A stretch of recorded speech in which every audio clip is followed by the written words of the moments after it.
Alrighty, good morning everybody, hello and welcome back to Xenonauts 2. So, we're picking up from exactly where we left off last week, and that is on the tail end of having cleaned up the cleaners, finally. So, with that out of the way, we are pretty much fully capable of focusing exactly on dealing with the alien threat. Not really sure what else we're going to be having to do there, because there does seem to be some extra story to what happened with cleaners. But that's research, so we'll see where it takes us and how quickly things go south once once the plot moves forward. Because currently we are about a quarter of the way through the plot, and we've got several bits of research already opened up for us to do. It's just a matter of how quickly do we want to move that forward. And hydrating build ready. Cheers.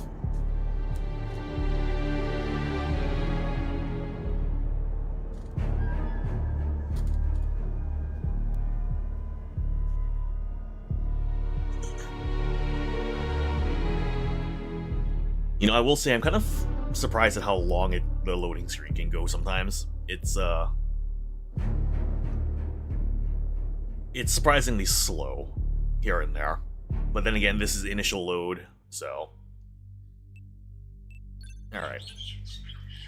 We literally just finished dealing with the cleaners, so... Alien abduction.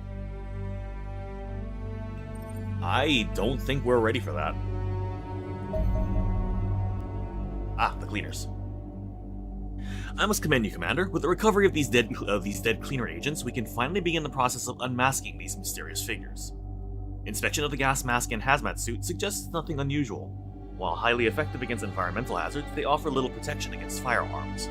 One presumes they are primarily intended to conceal the identity of the wearer.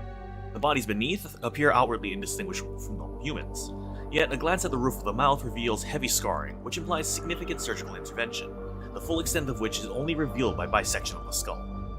Countless metal implants are embedded within the brain, collectively replacing over a third of the tissue with electronics. It seems safe to assume they represent some form of control device, but we would need to capture a live cleaner to discern their exact nature. Sadly, surgical removal does not appear feasible. The loss of so much brain matter means the implants themselves must be compensating for the missing function in some manner. Removing them would almost certainly leave the patient in a vegetative state. Cleaner operatives are thus doomed to serve their alien masters for the rest of their pitiful existence, leaving us no choice but to eliminate them. Thankfully, this should not be overly difficult. There is no evidence to suggest their implants enhance combat performance, nor that their equipment is appreciably superior to our own. Never mind that they were using plasma weaponry at one point.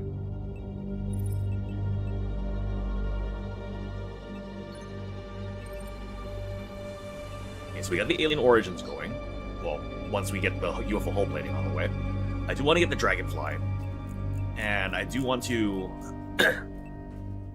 move the cleaner device forward. Because it does seem like there's more going on there. Let's see. Yeah, a lot of our guys aren't looking too hot right now. So they get unassigned while we're trying to prep for that next mission coming up. Luckily, we got a lot of people that can come in here. Can bring along the Mars.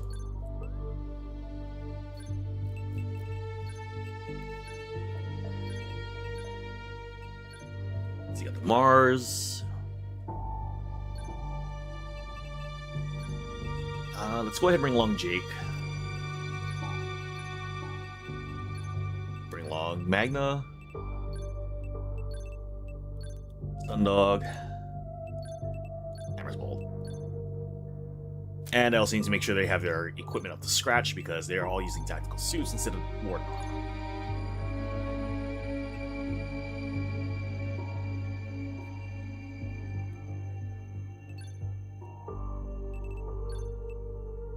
Okay, Ninja Zombie's already good. Magna, you need a weapon. Alright, that's the laser rifle. Good.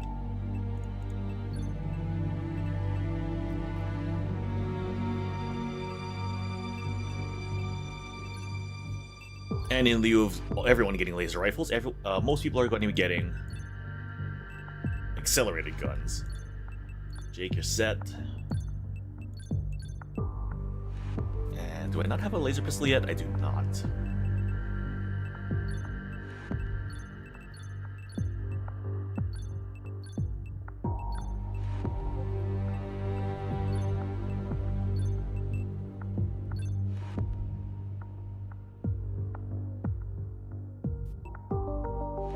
That will overload you just a little.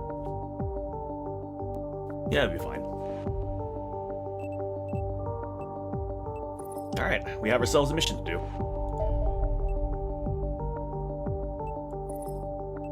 Skyhawk, you guys are... How long is the refueling going to take here?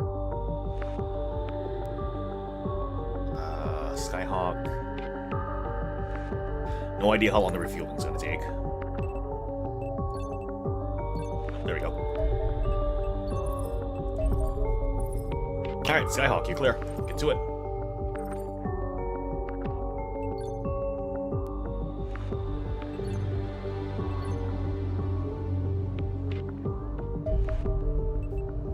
Okay. Also, I should probably set up a second or third base pretty soon because we're getting a lot of alerts outside of our current location. So I might need to start quelling some of that panic pretty soon. And you got it, Sevens. I'll add you as soon as I can. If I'm setting up a second base, I may be getting some extra troops soon.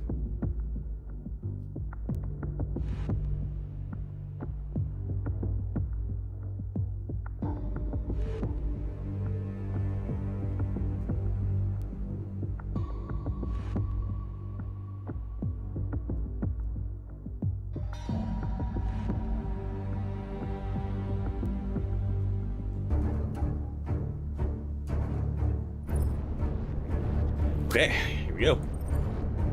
And we got ourselves 2 bots already, okay.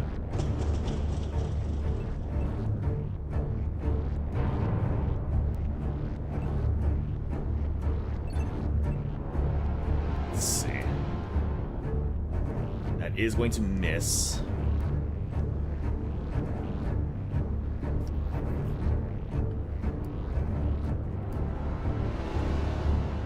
And they do have full to use, so. Hey, Toothless, good to see you.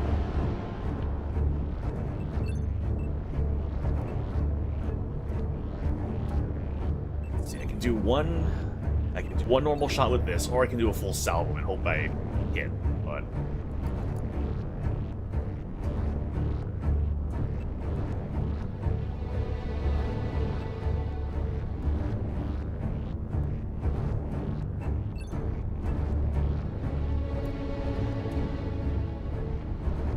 You know, why not?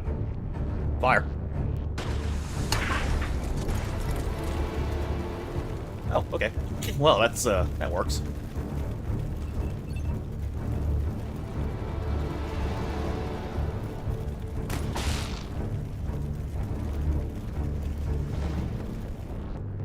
We landed in a very poor spot here, I just realized.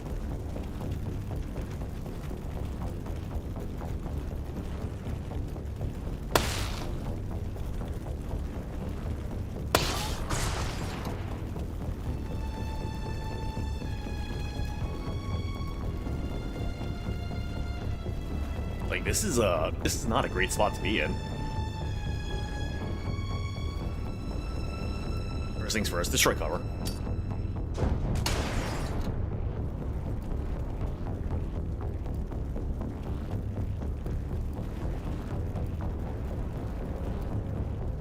Okay, Sundog, come on out. Actually, no, Magna.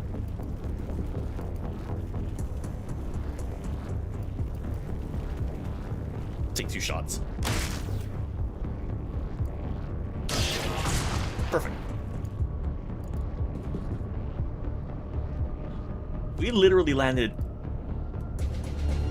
Crap. We have literally landed in the middle of everything for some reason.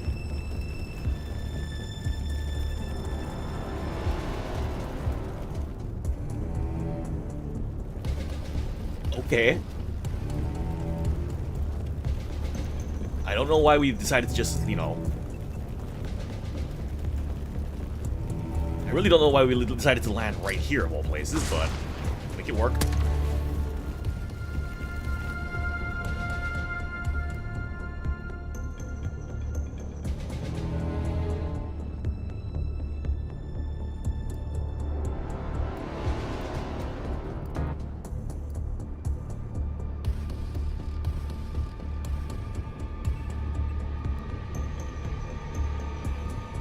Alright.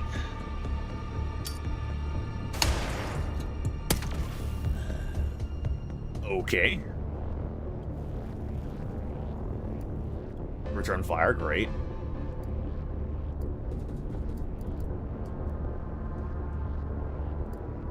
That's a shotgun, that's not gonna work.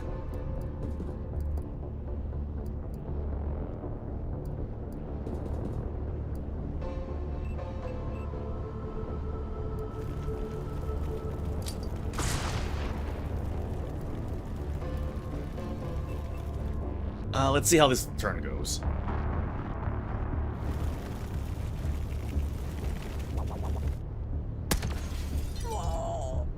Okay, sure. 2 shots, 2 kills. Wonderful. 3 shots, 3 kills. Armor is not helping us at all at this point.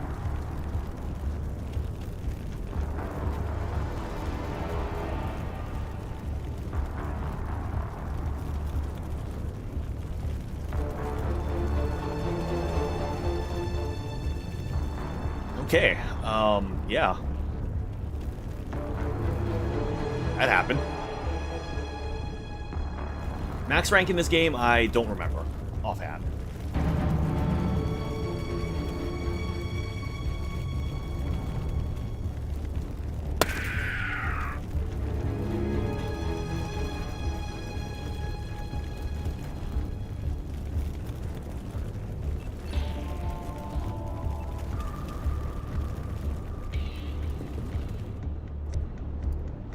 Yes, we do. We do indeed have wizards.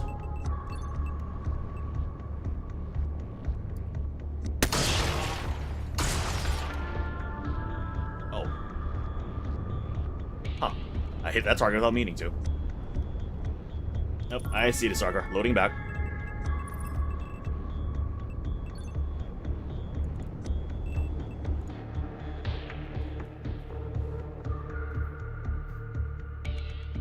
That was a brutal first turn. Which means I think our best bet here is just pop smoke everywhere.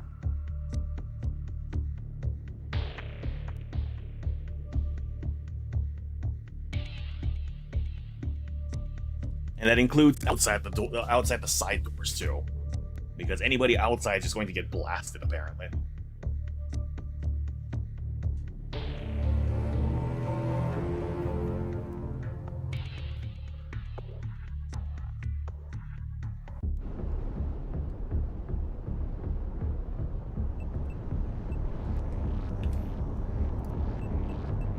All right. Actually, let's see if we can kill things first. Full salvo.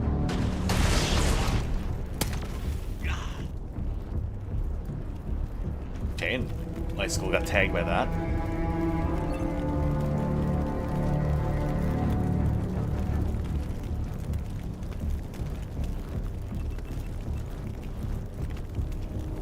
Smoke. Those things that are floating are drones.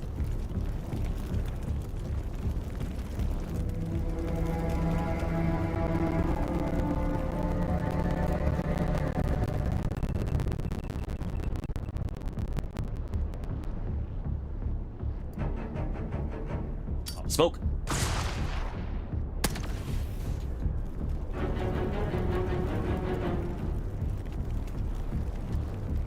Yeah, once the invasion starts up, it gets really difficult. But the good news is, well, as long as you have the cult HQs available, you can still deal with them.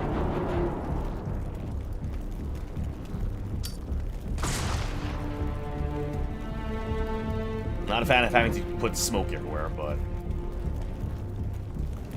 in this particular case, it feels like we've kind of got to.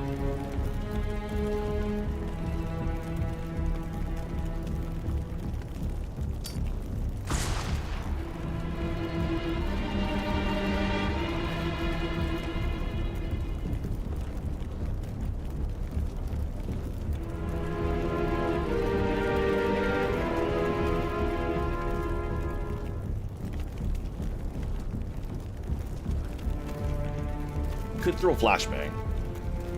Alternatively, nope. That ain't happening. Oh yeah, having alien alloys and titanium makes the early missions a lot easier.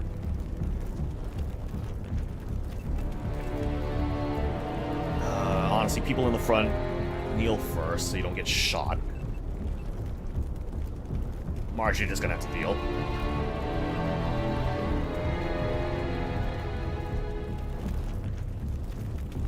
Oh, great. They have grenades. So yeah, smoke doesn't help us out at all. Wonderful.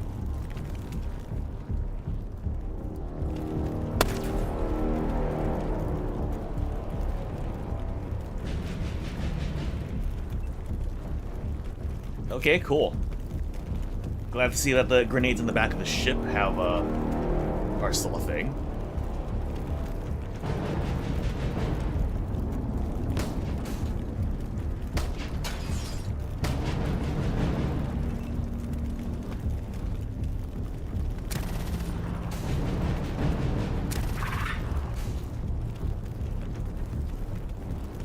Okay, so the only person who has not freaked out in the very back is Jake. He can't get an angle. Actually, no, he can. Just every single person. Wonderful.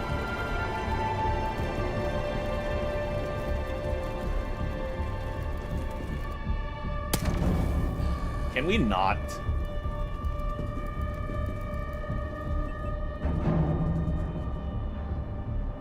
Alright, same deal. Second turn, 3 people already dead. But this time it's even worse because we got a grenade in the back of the ship.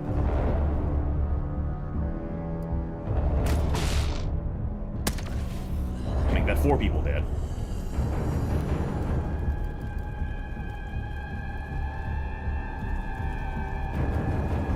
The smoke isn't helping us out at all right now.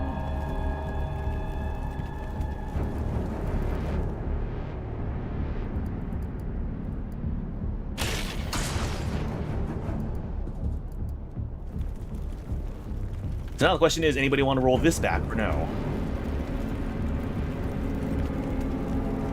I can't guarantee another smoke.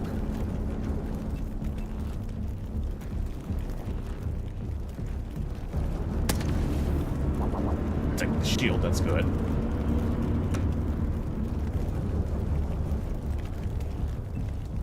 All told, I might just bail on this mission.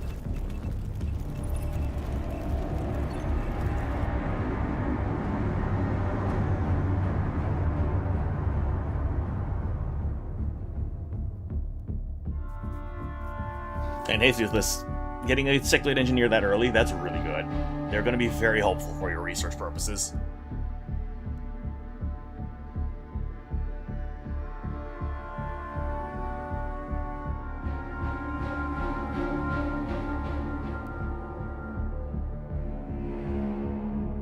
Now my question is, how big of a hit are we going to take if we just bail on this mission?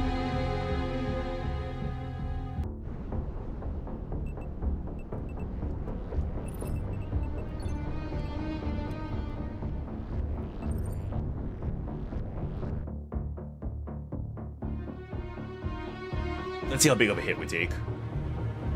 Because not every mission is going to be successful here. But I would rather fail a mission with everyone alive than fail a mission because we lost like over half the crew.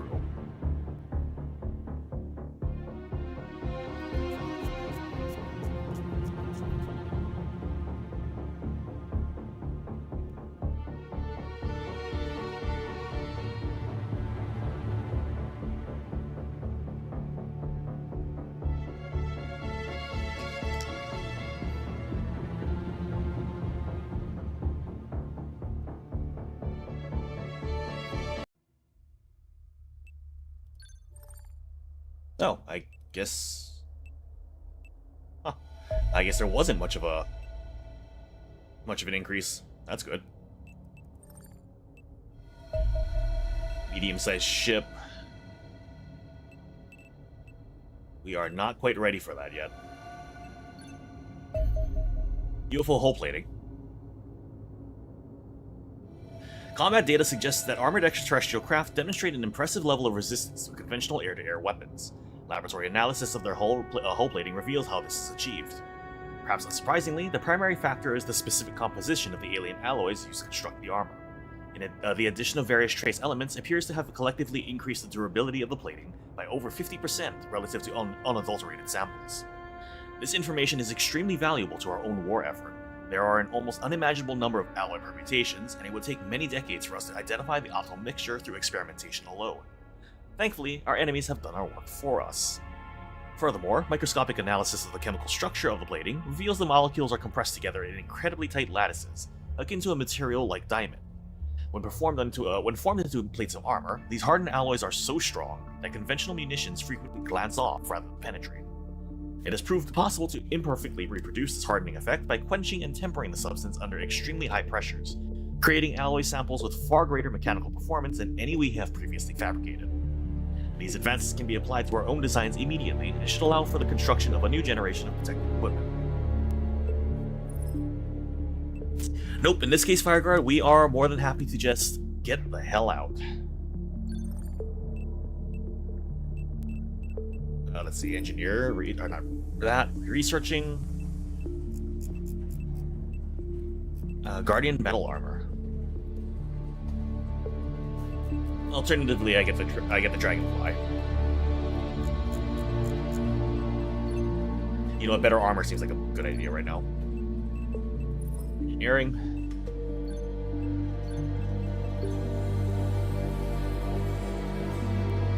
Laser batteries. Oh. Oh, that hurts. That's a lot of alloys.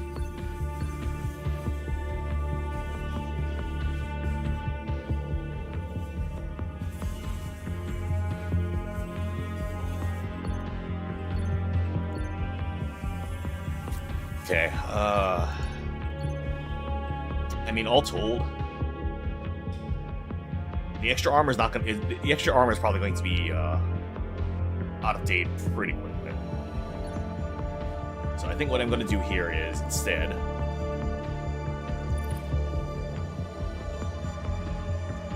we are going to build a new base, if I can figure out how to do that.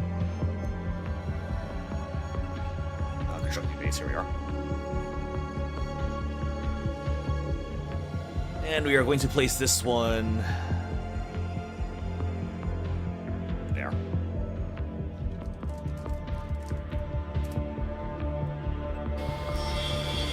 Not mean to put it there. God damn it.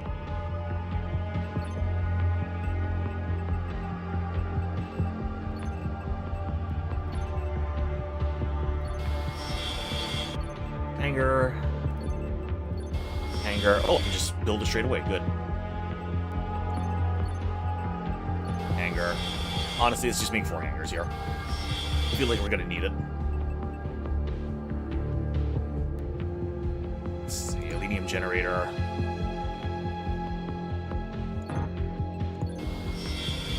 Make 2.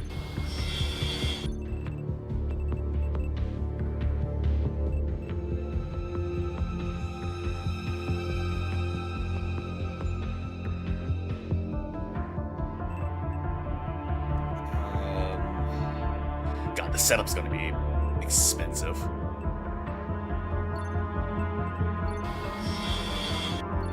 Storerooms. How much is the storeroom? 100 capacity.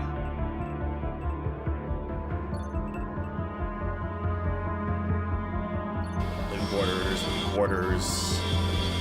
That's 24 total, I think. So that should do for now. Training centers I'm going to need for sure.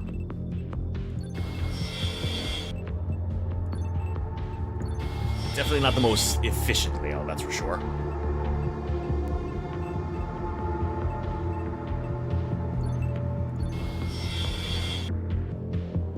That'll do for now. Back to the main base.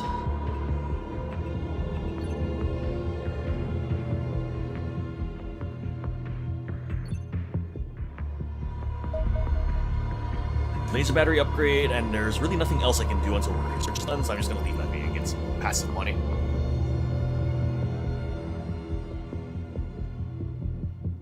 A lot going on in the US right now. Guardian Battle Armor. Guardian Armor is our first personal armor designed to truly harness the power of alien materials, granting the wearer excellent protection against extraterrestrial weaponry and other battlefield hazards. The first layer of protection is a grey cotton overall, impregnated with flame-retardant coating and woven through with alloy nanowires. Despite complaints of that it is scratchy and uncomfortable to wear, it serves a vital purpose, conducting some of the deadly energy of a plasma bolt away from the impact point and dissipating it over a larger area. Thick armor plates forged from hardened alloys and heat-resistant ceramic are worn atop this undersuit, strategically positioned to cover vital organs. These plates are highly effective against kinetic impacts, but also offer relatively good protection against energy weapons. Thus, should one of your soldiers prove foolish enough to be hit by the enemy fire, their survival chances will be increased immeasurably by wearing Guardian armor. Unfortunately, such protection comes at a price. Guardian armor is considerably bulkier and heavier than existing types of armor, making it a poor choice for operatives carrying significant amounts of equipment or those with particularly feeble physiques. Additionally, large quantities of alien alloys are required to manufacture the nanowires and armor plates that make the Guardian so effective. As always, you must decide the optimal use of these precious resources. 30 armor, 10 hardness, 25 weight. It is really freaking heavy.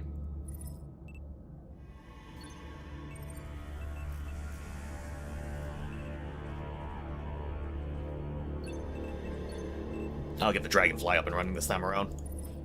Okay, actually, let's see how expensive the armor is. 12 alloys per suit. Oh, God.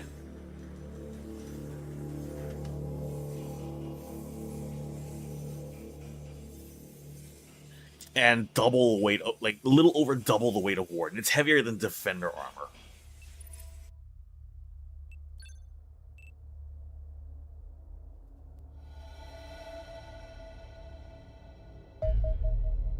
Okay, that's done. I do need to get a workshop set up, I think. Just for the engineers. So...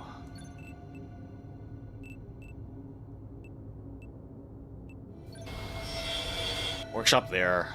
Workshop there.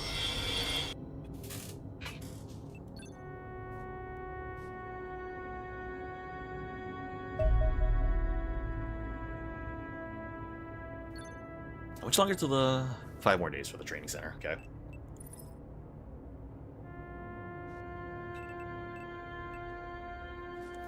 I actually need to build... okay. I actually need to build... aircraft. Like, all aircraft.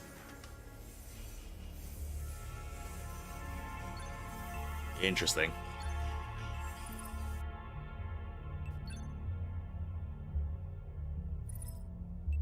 Okay, funding went down a little bit, but overall everyone is quite happy with us. Getting a little high on panic, however.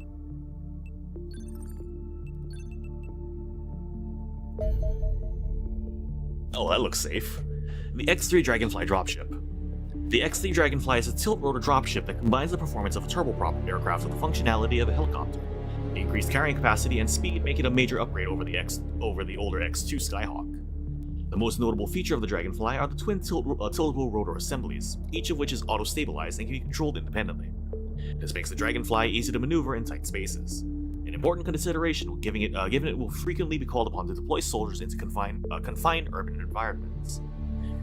These rotors are reinforced with alien alloys and driven by a pair of ER2 Alenium reactors that allow the generation of truly monstrous amounts of thrust. When locked in flight position, i.e. tilt forward, the Dragonfly is easily capable of breaking the sound barrier. Although smaller than the Skyhawk, the Dragonfly can nonetheless carry a larger squad of 12 combatants and up to 2 vehicles.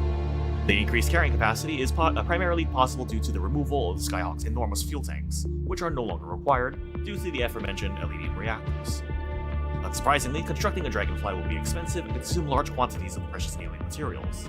Yet I suspect that it will be a price well worth paying. One does not require an intellect as vast as my own to observe that bringing more soldiers into battle will increase our chances of victory.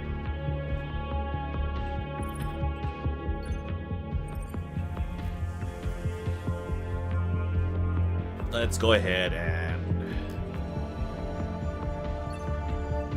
Lots of weapons. Get that done faster. Since it is the start of a new month, we don't need to worry too much about the funding upgrades just yet.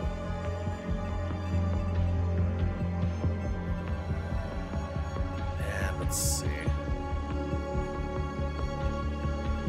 Let's go ahead and get some soldiers hired up.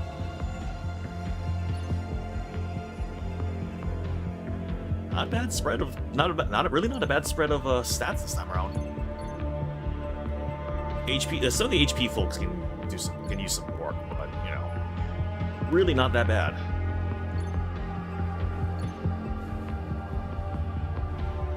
Six.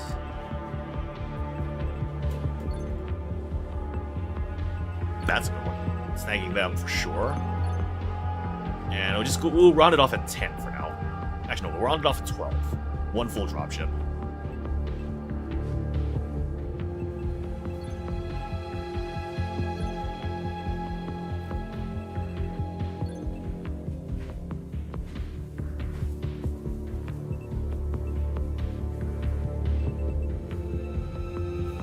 Really don't want to hire people with low HP, but at the same time, we're probably going to have to.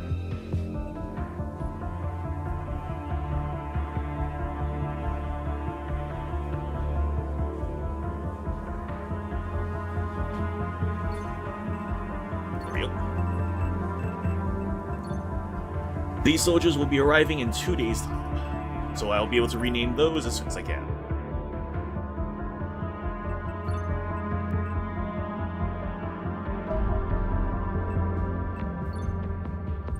Alright. Let me pull up the screen real quick here so I can get the naming out of the way.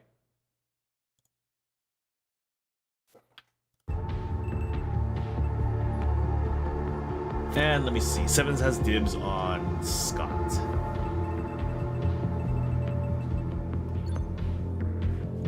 Wait, I gotta do that from the armory.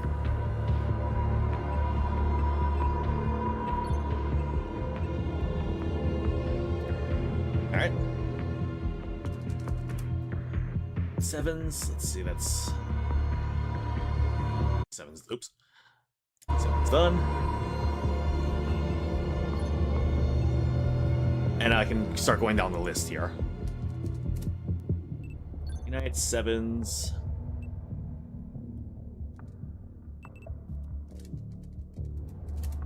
Talon.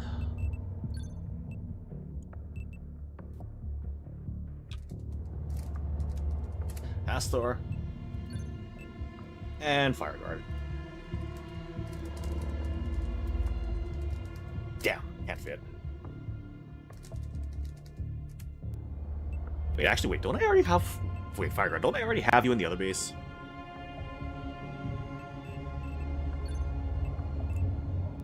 Yeah, I already have you. I already have you in the other base, Fireguard.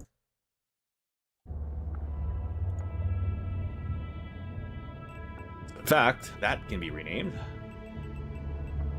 Nope, never mind. It didn't take. We're good.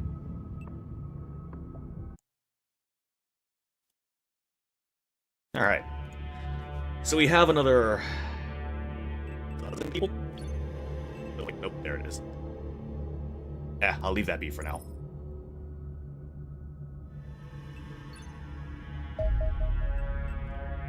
Training centers. And the radar array is up, which is good.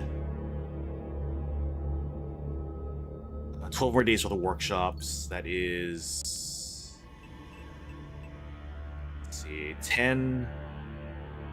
12 possible people, but that's going to be a little late, so I'm going to hold that there for now.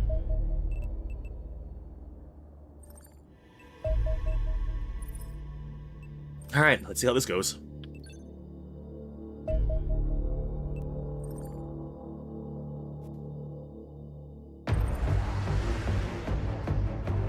Another observer. Got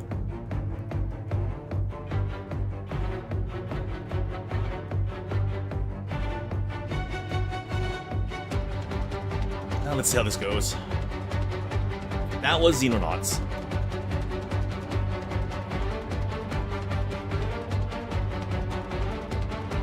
Okay, in fact, you know what? Angel 2, come in on this side. Make it turn around.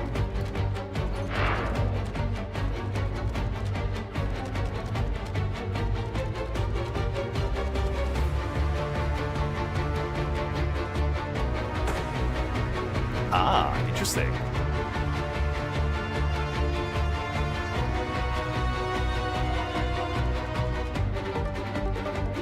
So that thing can actually turn its turret at the same time. Interesting to know.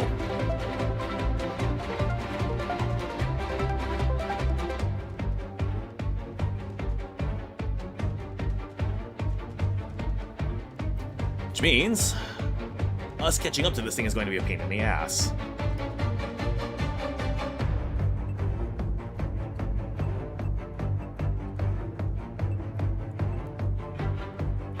Let's see. I don't know why this thing isn't.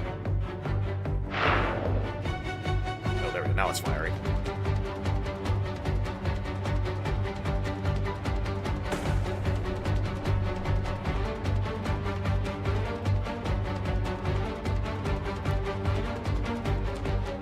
I think this thing's just going to fly straight off the screen at this point. We're keeping pace with it, but it's not. Yeah, us activating afterburners is just asking to be ripped apart at this point. So, yeah, I think it's just going to take off the map already.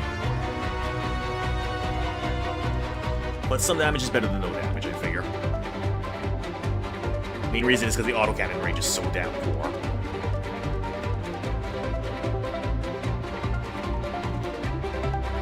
Let's not even risk it.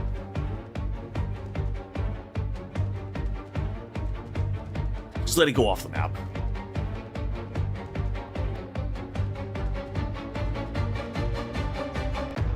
Yeah, disengaged. Alright, that's fine. It's damage at the very least, which is good. Oh. We have interceptors. I'm kind of curious. Okay. Let's see how this goes.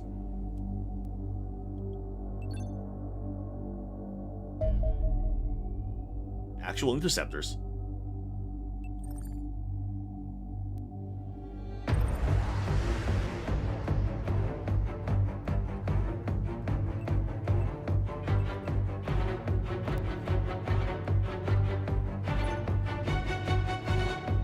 For what I remember, these guys do actually, these guys can actually dodge. So, I need to get close before I fire. Oh, they're pre-firing.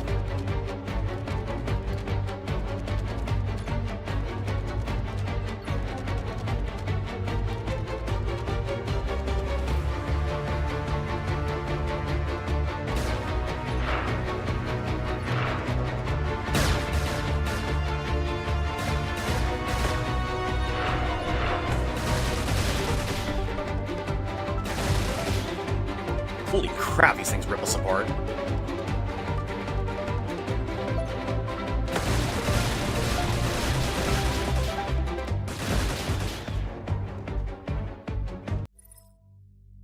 Okay. Damn.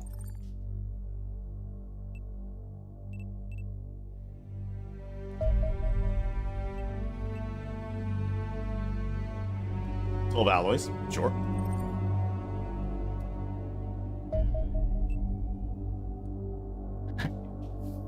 That was brutal, but at least we made it work. But it does show that we do need those upgrades like sooner rather than later. Unfortunately, that's really freaking expensive.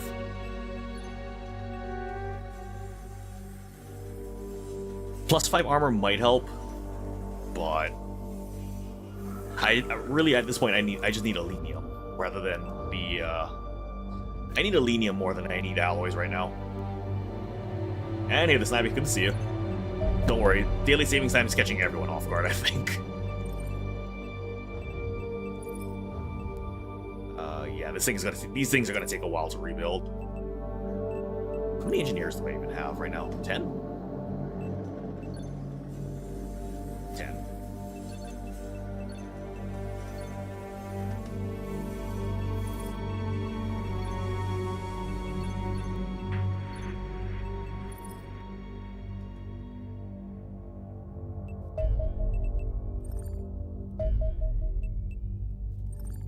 Okay, so I'm assuming the salvage just automatically gets sent to us.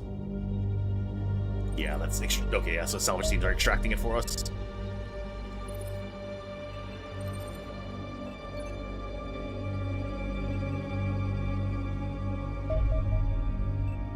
Good lord. UFO fighter. Small yet extremely aggressive, the fighter UFOs that have recently started appearing in our skies pose a unique threat to our interceptors. These alien craft appear to be first designed specifically for aerial combat. They consist of little more than engines and weapon systems with no internal space for carrying cargo or any crew beyond the lone pilot.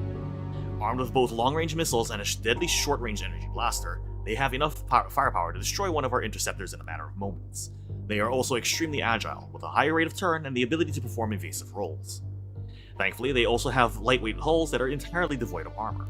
This makes these UFOs extremely fragile. Indeed, to the point where there is almost zero chance of them surviving impact to the ground and creating a crash site.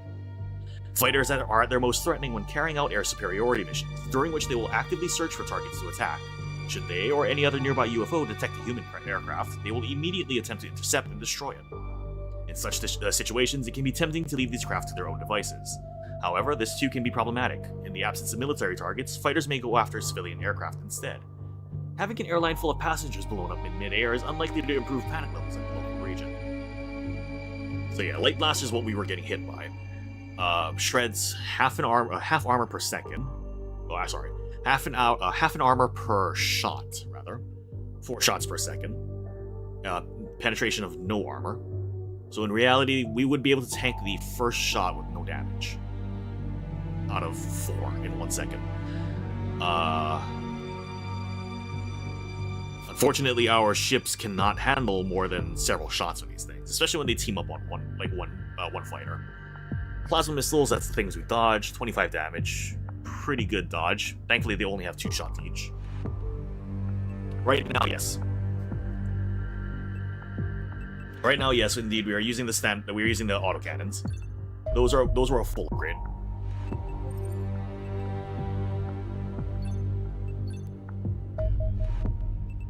God, those UFOs are just going ham over Africa right now.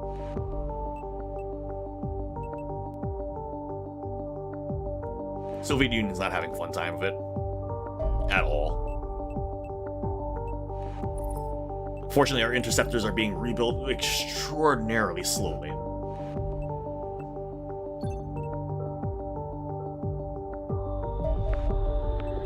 Good.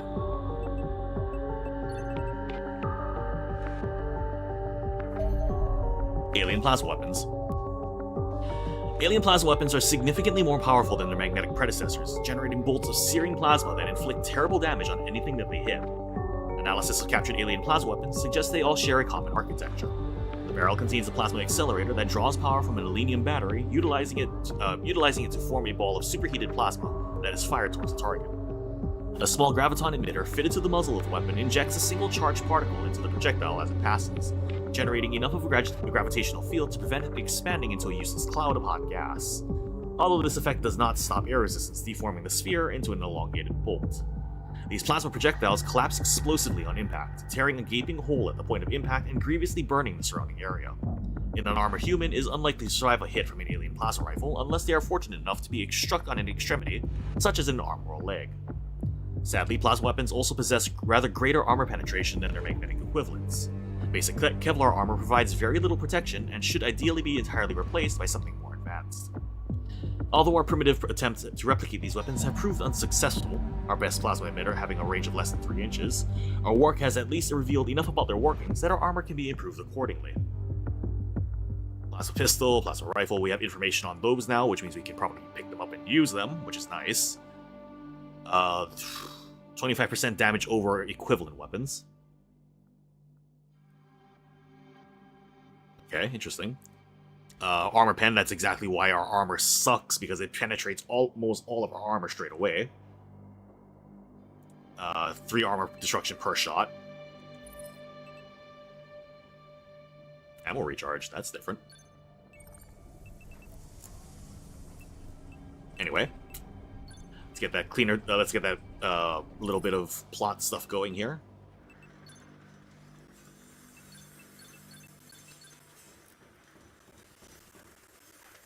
Ammo recharge. Oh. Upgrades all existing and future infantry laser weapons to increase their damage and employ self-recharging batteries. So that means ammo no longer becomes a concern. Okay. I like that. I need Alenium for it, but I like that.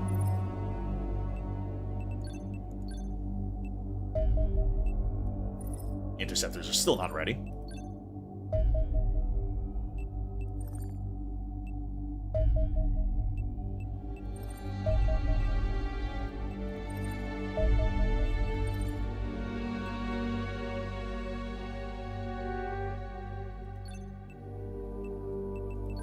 Okay, now our interceptors are back on their feet, finally. Workshops, good.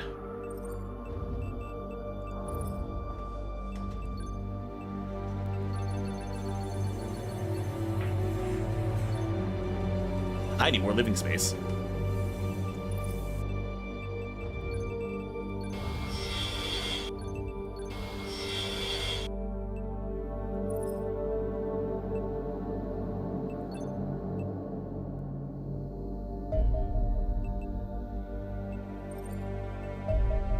It's another medium ship. I don't think we have the kit to penetrate that yet. I mean, we could try it.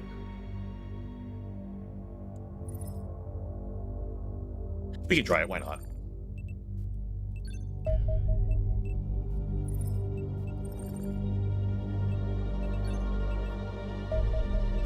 Or they're going to outrun us, that's cool too.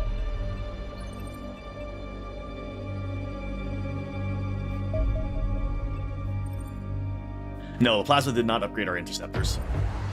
Oh god.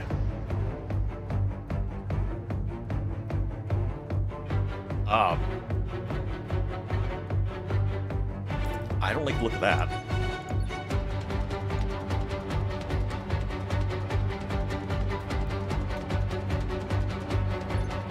I'm just gonna nope the F out of that, because no.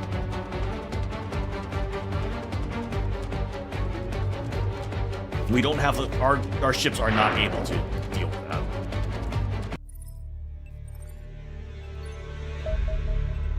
We're just gonna have to leave that be for the time being.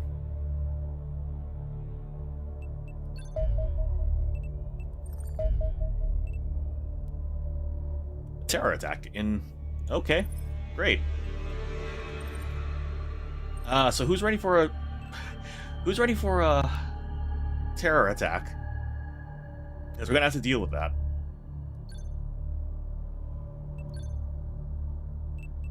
Let's see, who has kit here? Several of us are still using tack armor.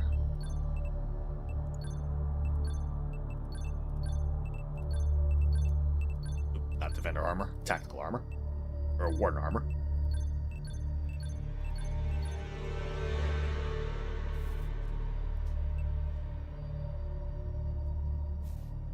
Okay,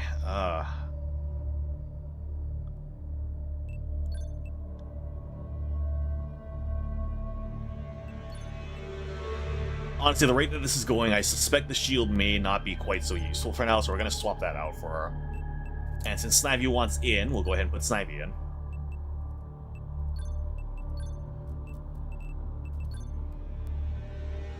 Relatively heavy loadouts this time around, it seems.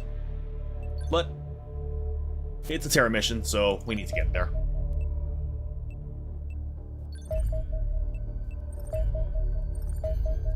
Alien origins. After carefully monitoring many hours of transmissions from the Captain Mentarch, I successfully gained access to the hyperdrive systems and the precious navigational data within. Contents were somewhat of a surprise. I have struggled for some time to understand how hyperdrive technology could possibly function across interstellar distances. The energy required increases with range, and even a jump from the closest star systems, 5 light years, would require unfathomable amounts of energy. The truth is simple.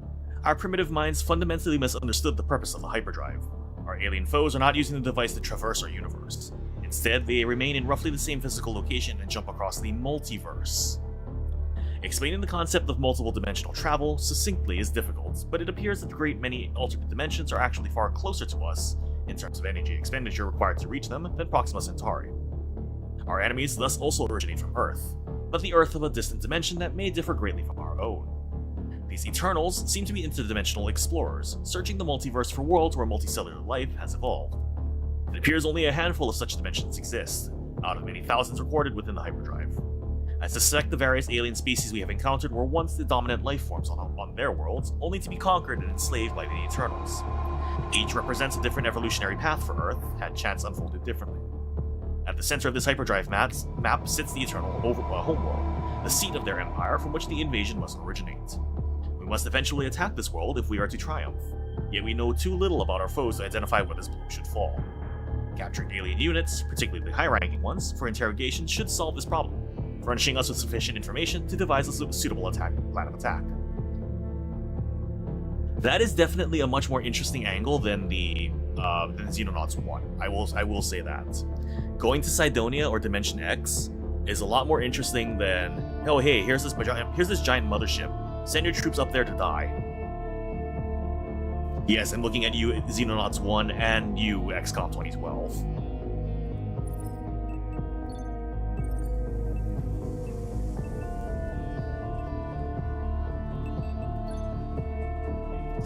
Cleaner device, get that moving. I need a Lenium still for this.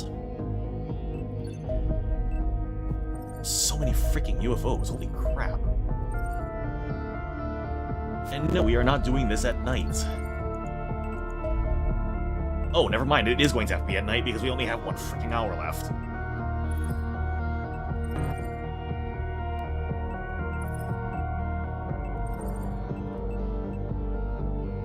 Oh, this is gonna suck. We are not ready for night combat.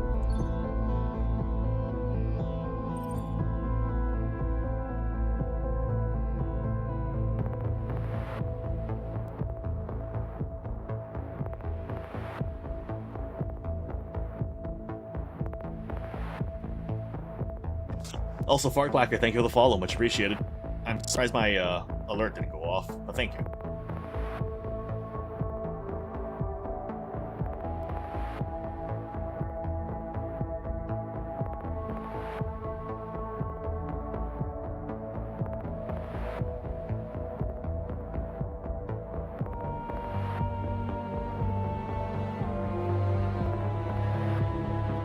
And hey, having a wizard in reserve is a good thing in this particular case. I have a feeling we're going to need it.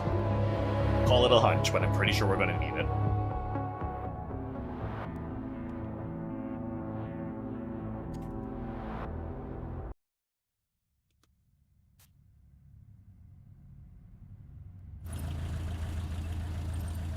Alright. What the hell are you?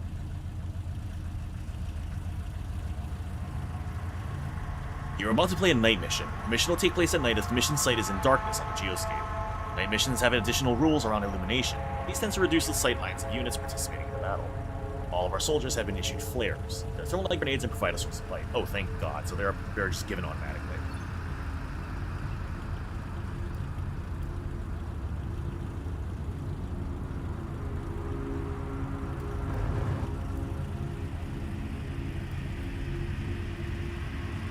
I don't know what the hell that is, but...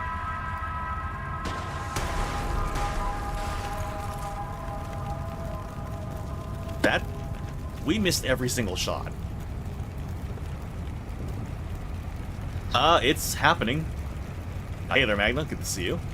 All I can say is it's happening. I don't know what that thing is, but it's a terror mission, so, you know, it needs to die.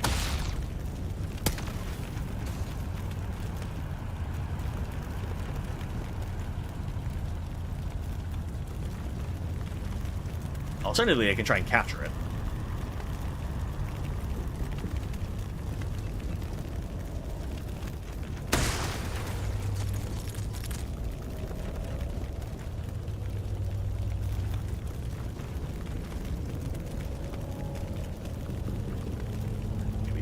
we do have military backup. That's nice.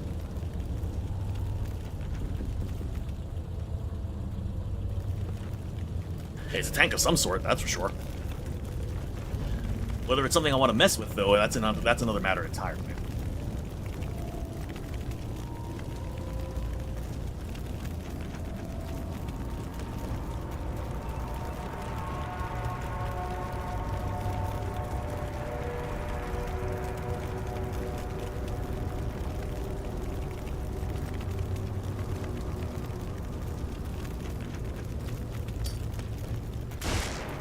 That barely did anything to it. Holy crap.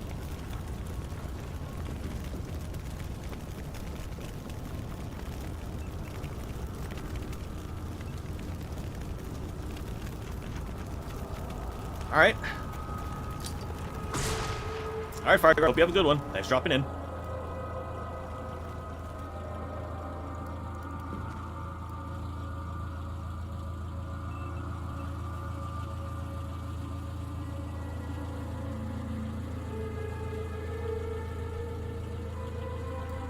Drop a smoke there to provide some protection.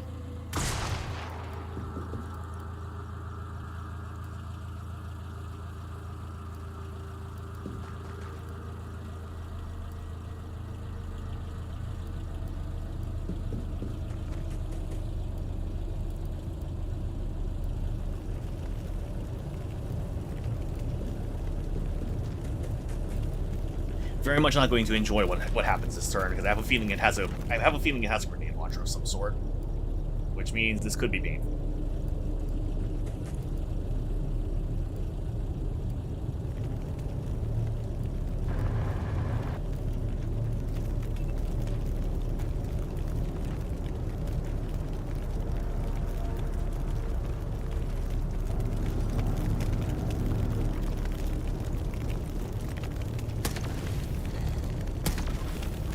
Doesn't move very far, apparently. That's good, I guess.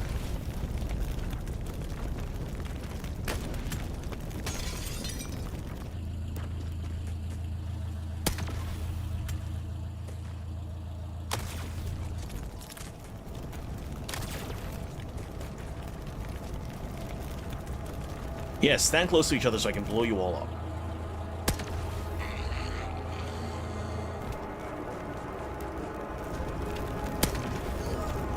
Okay, that plasma, whatever weapon that is, that really hurts.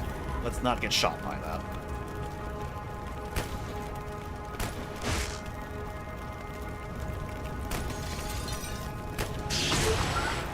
Fine, they blew up. Okay. That's cool.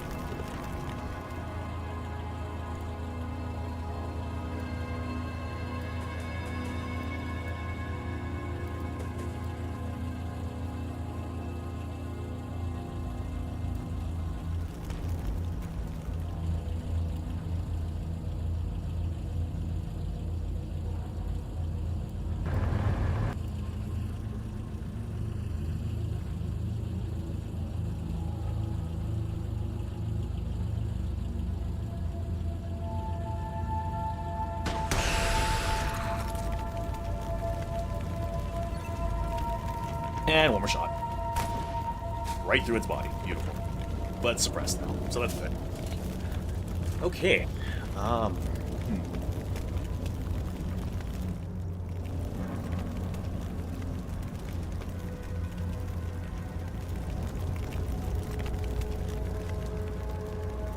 Smoke is admittedly kind of screwing up my own sightlines right now.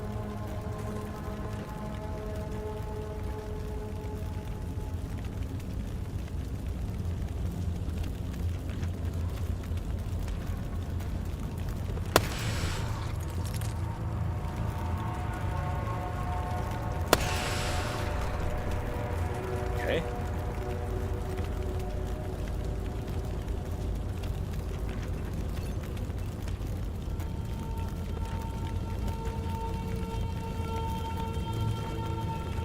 Might as well take an aim shot here.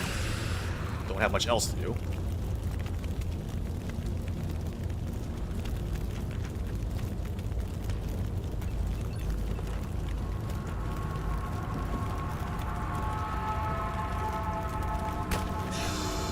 Nice kill for Sundog.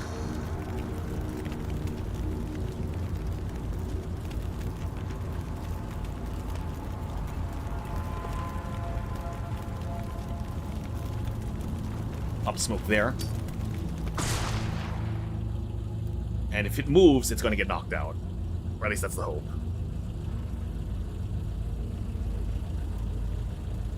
It also conceals us from this guy over there, which is good. Deal with that guy over there. Could flashbang him. Don't have enough to use for that, never mind. Or I can just blow him up.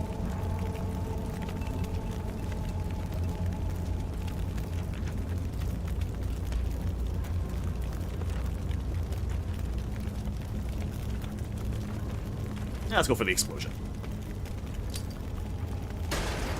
Missed.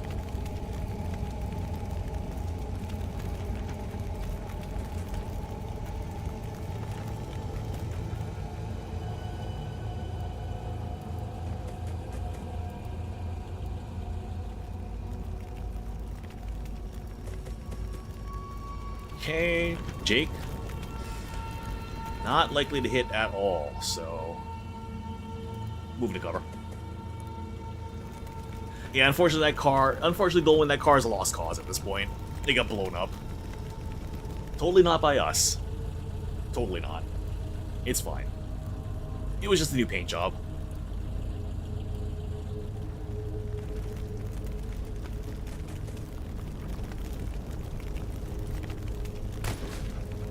Bush, as expected.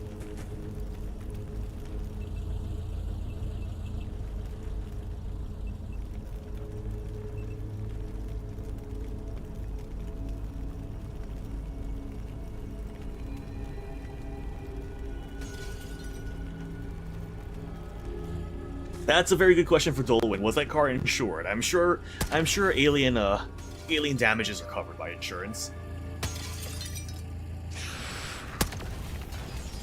Ooh, that military guy got lucky. That's 2 shots that missed.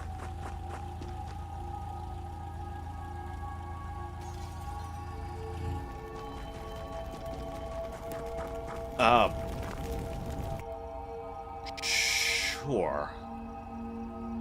Not sure why he decided to just rush that unit down, but oh. It's dead? How? Might have gotten knocked unconscious.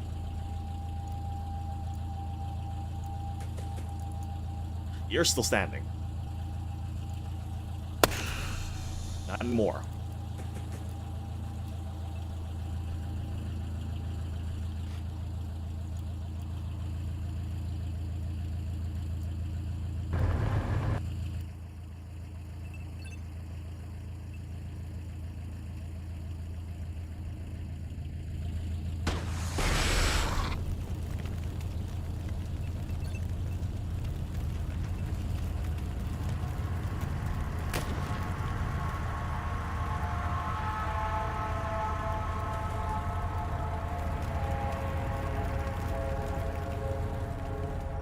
Fortunately, it does cause some minor issues with, smoke everywhere. Can't really see much.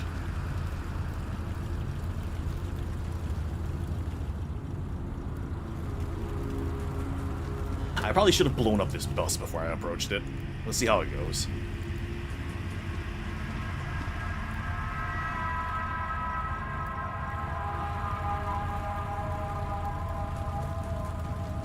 With any luck, they'll just focus on the turret and not us. Because the Mars, we can rebuild the Mars. That's not a problem.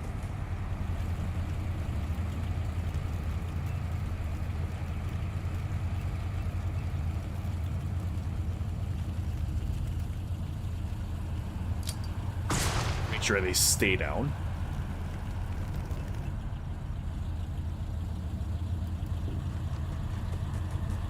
All right.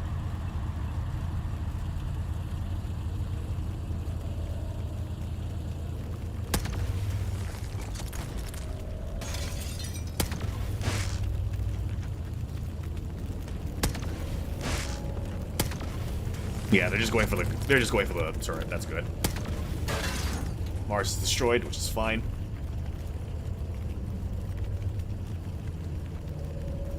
I'd rather lose the Mars than anything else.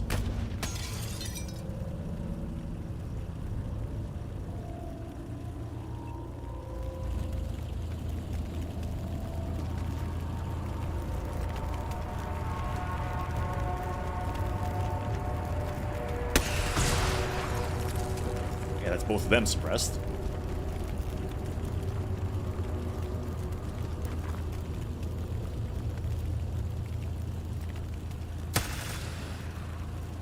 And you suppressed as well. Good.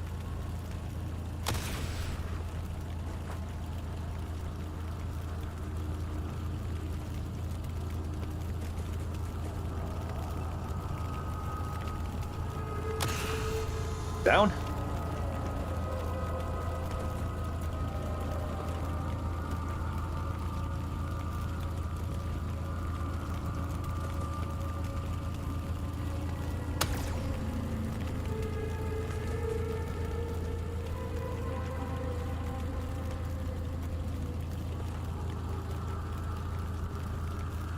Now the question is, can I hit this guy? Yes, he's down.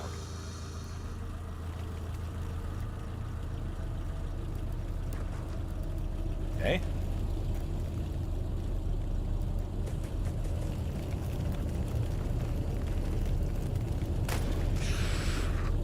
Okay, solid hit there.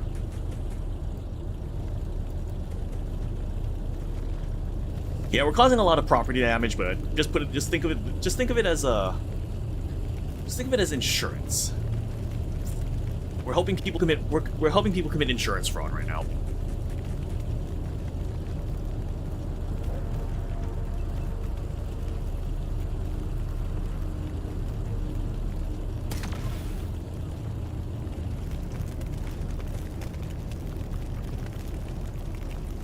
I'm really glad these things have very little to use. At least when they're suppressed.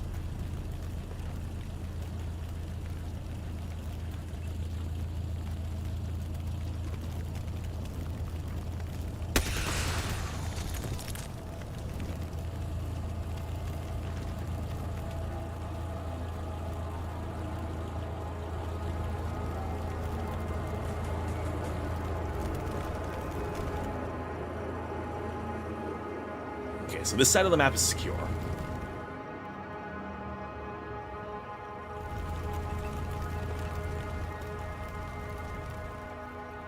Got one military guy over here helping us out, kind of. And if there's one thing I'm quite grateful for, the reptile guys have very poor eyesight, so nighttime makes it even worse for them, which I can very much appreciate.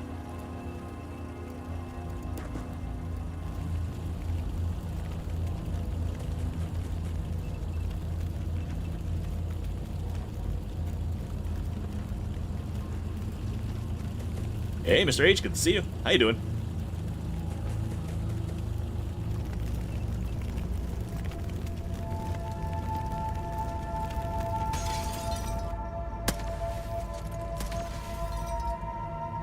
Shut him back.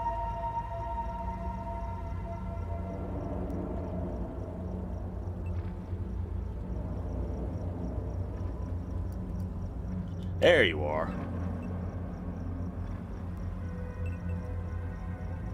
First things first. Sit down.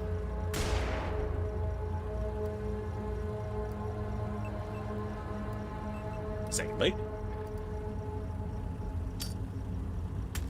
light that up, make it easier for us to see you.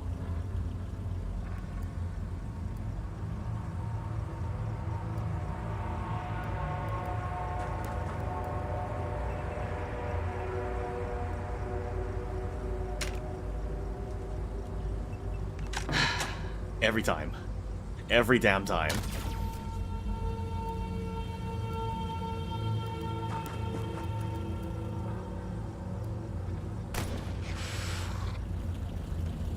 One of them had thermal vision. Yeah, I think it was these guys that had thermal vision in the first game. But their eyesight in general is just really bad, so I think thermal vision is kind of what offset it early on.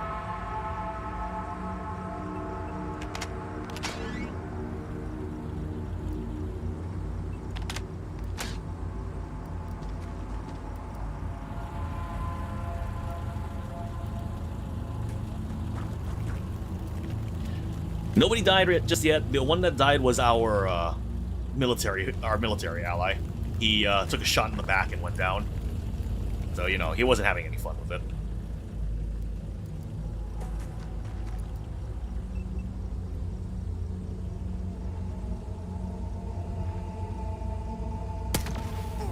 Ow.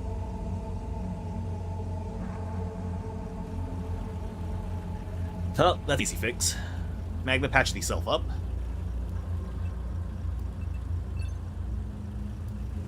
Thank you.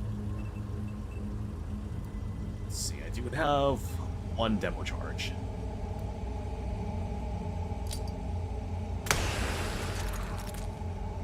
Alright.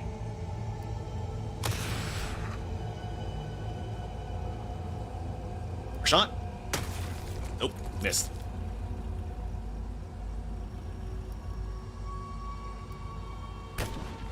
Hammer's Bolt nails it.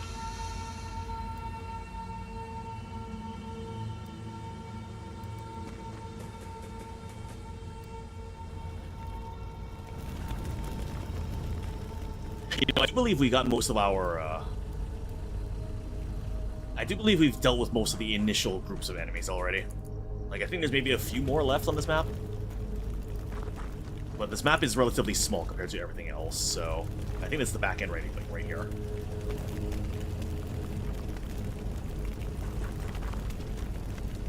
So it's a matter of finding out where the last few units are.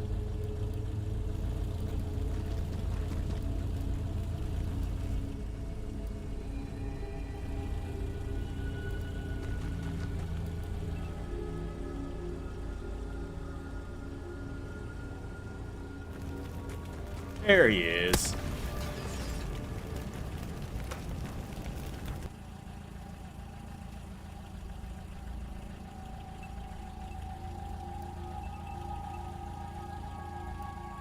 Alright, you can just stay right there, buddy. Snivy, move up. Kneel. And I know it's snapshot, but take it. No love.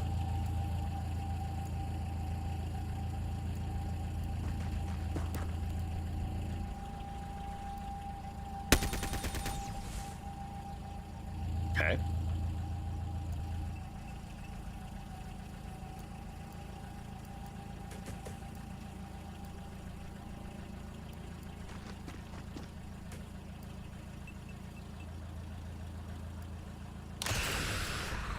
Not much, but it's something, I guess.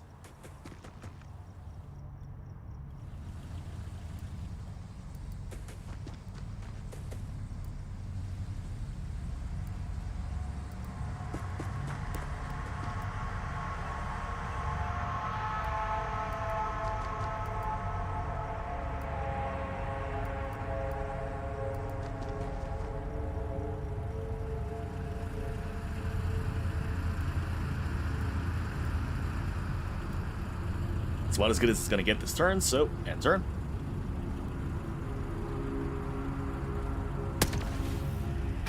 Okay, that was lucky.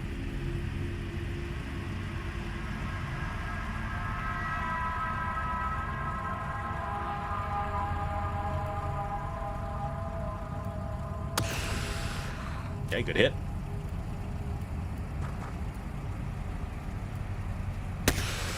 And a kill. Very nice.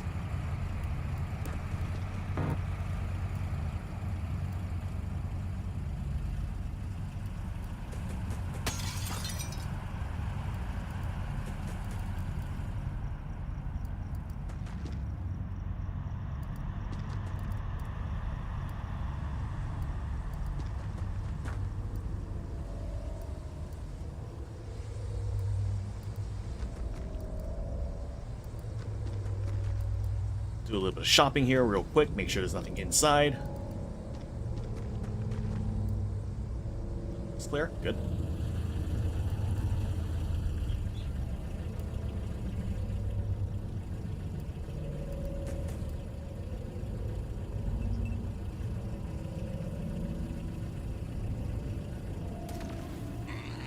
I'm surprised there's still civilians that alive in the map somewhere.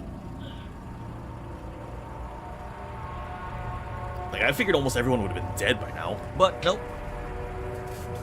Seems like there are still people alive, somehow. Question is, where?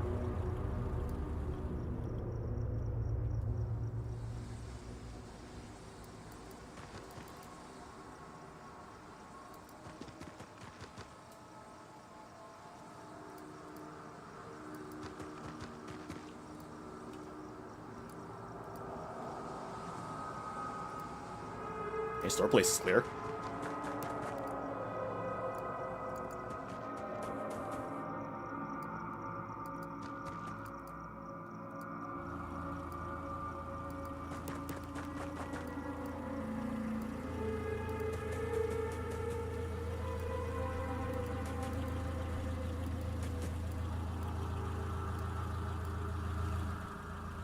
Never mind, the map is a lot bigger than I thought it was.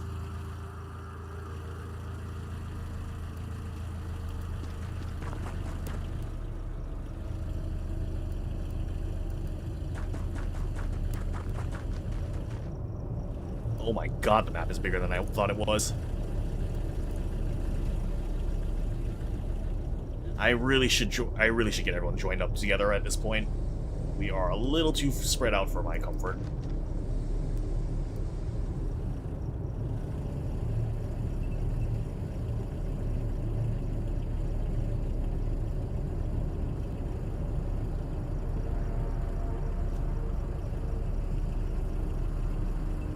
Okay.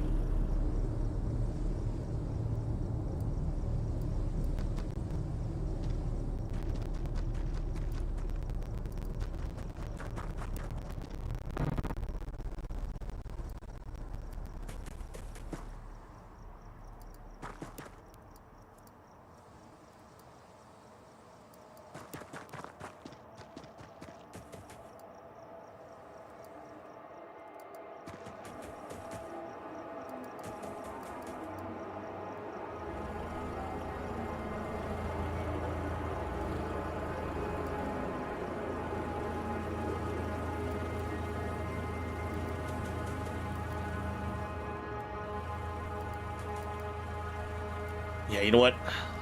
Let's go move out this way.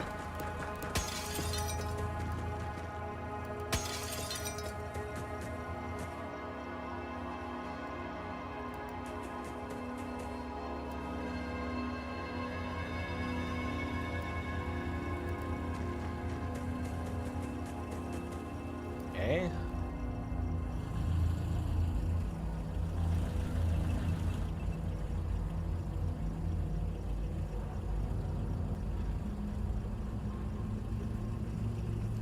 I think they're on the left side of the map somewhere. I'm pretty sure I heard a sound. Of course, I might just be hearing things, but if I had to guess, I think they're on this side of the map. Really hope it's not a Reaper.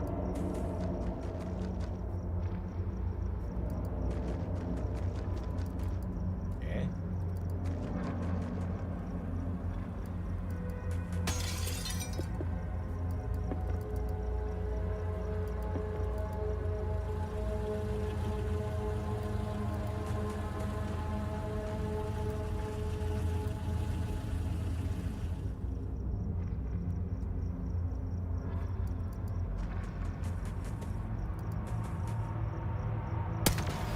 Okay, found him.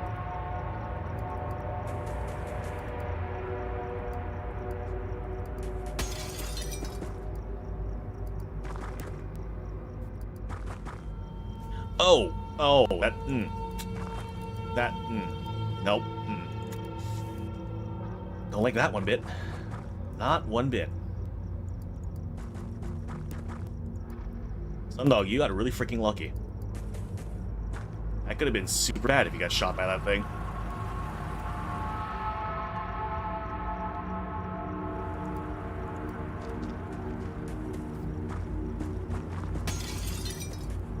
We're just gonna break all the windows here.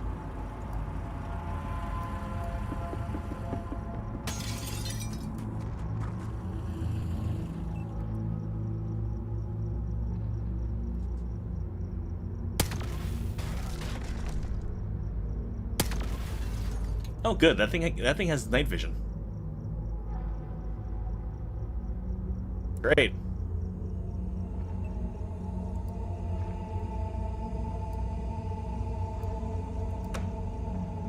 It didn't budge.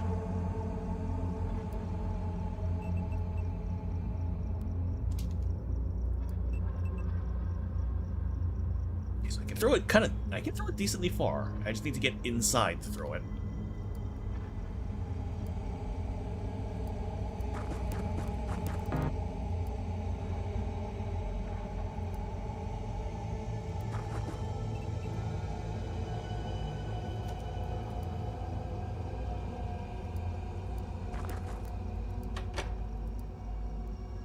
I'll play it safe.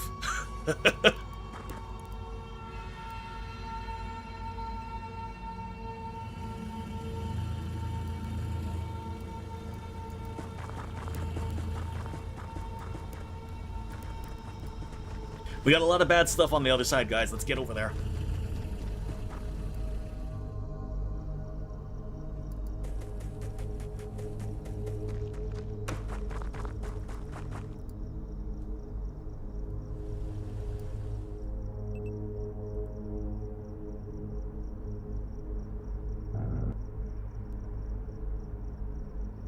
We still have one civilian on the map still alive. We wouldn't have a friendly turn if there weren't people alive there. And vanished. Wonderful. Which means it's back out here somewhere.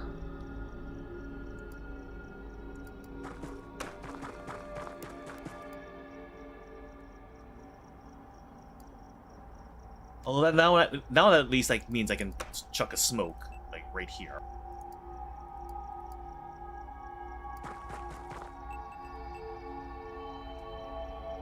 And that'll actually conceal us pretty decently.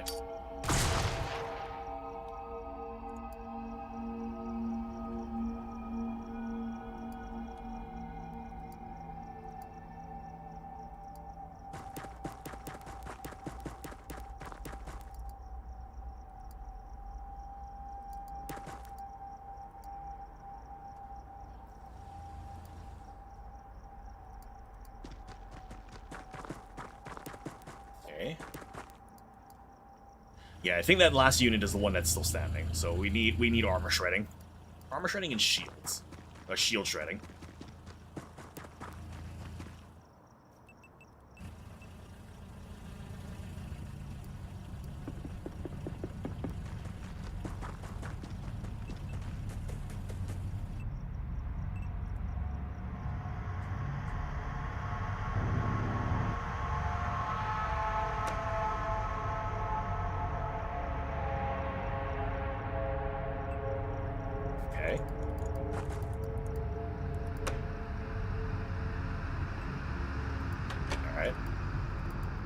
There.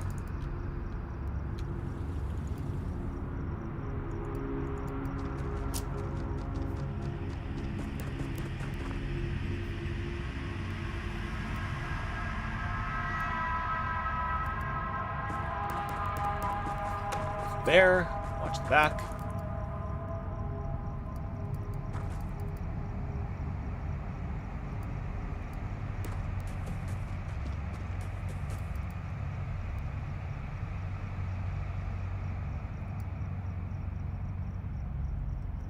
A little wary about moving this group forward, but should be alright.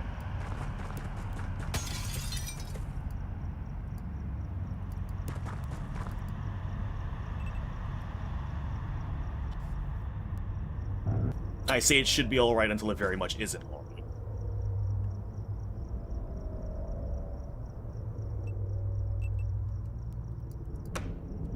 Oh.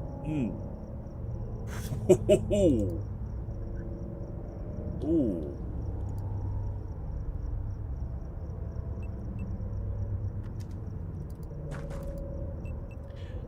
Ah. Yeah.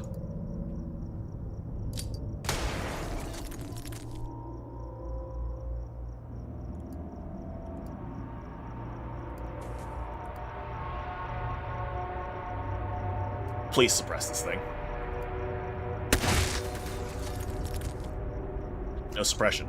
Missed a lot of shots. Not good.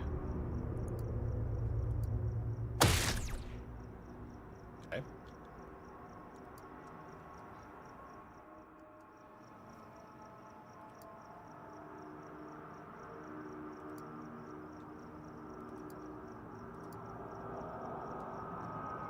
Anybody here have a flashbang that we can throw?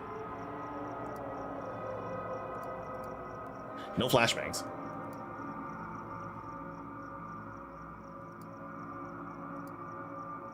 We have grenades, but no flashbangs.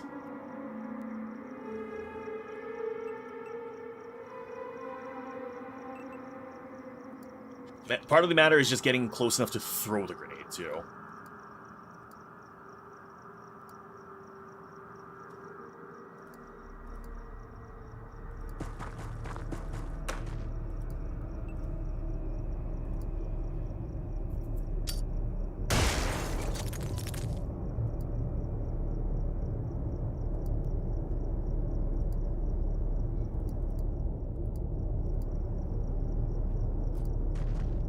Let's see. No, you are not injured. You are still full. Wait, sorry, Lucky Log. Where are you? Are you even in this map right now? No, you're not in this map right now.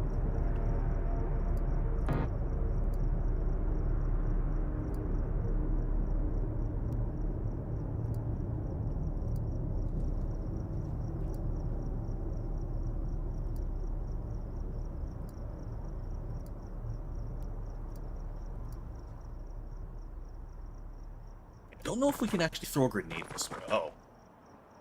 Nope, we're fine. I can't throw a grenade. Lob it. Solid. Solid. Solid. I like that.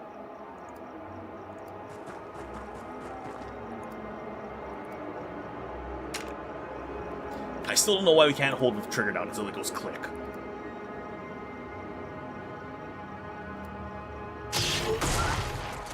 Okay, mission complete.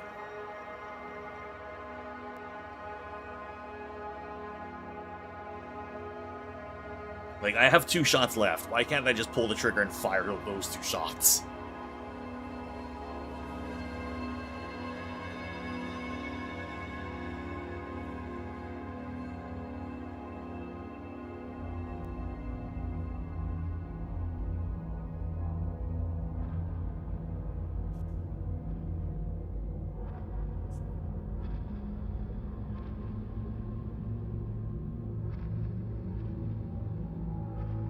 But terror mission done. That reduces the panic a fair bit. I'm not even sure how many civilians survive, mind you, but, you know, not bad. Oh, 1 civilian survived. Okay. More Elenium, that's always good. I mean, hey, at least somebody survived, right?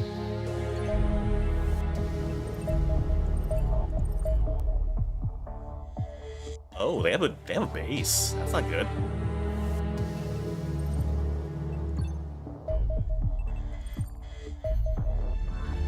Autopsy Cyberdrone. The Cyberdrone is an alien equivalent to a battle tank, a cybernetic behemoth that hovers across the battlefield carrying the sort of weaponry and armor plating more commonly seen on mounted foes. Although less than 2 meters tall and little over a meter wide, the recovered specimen weighs almost 4 tons. The hardened alloy shell of the Cyberdrone accounts for much of this. It is so thick that the creature is almost impervious to frontal attack. The reactor unit mounted on the rear is rather more vulnerable.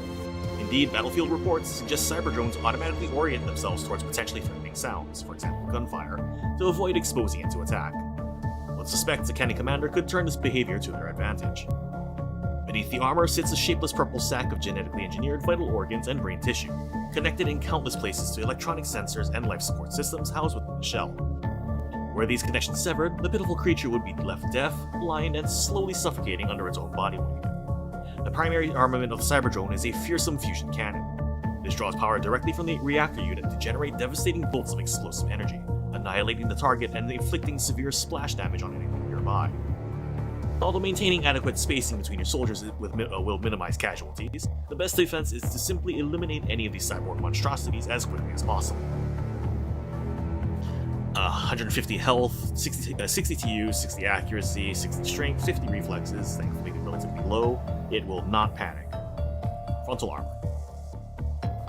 The Cyber Drone has heavy frontal armor that provides significant additional armor against any additional attacks performed in its frontal 180-degree arc. Literally anything in front of it. I can't even side armor it. Acoustic sensors. Cyber Drone is equipped with acoustic sensors that pick up nearby noise in the battlefield and will automatically orient the Cyber Drone towards them. Valid sources of noise include footsteps, gunfire, and explosions. Plus 10% chance to hit because of their body size. Robotic. Units that are robotic rather than biological are immune to stun damage, gas damage, and any kind of morale effect, including psionics. Which is odd considering this is specifically a cyborg and not a robot. However, unlike biological units, they're vulnerable to EMP damage, which is a particularly deadly form of damage that completely bypasses armor. There's our answer.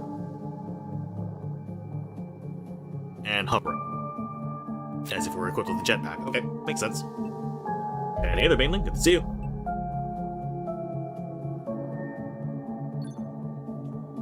Lack of storage space, really?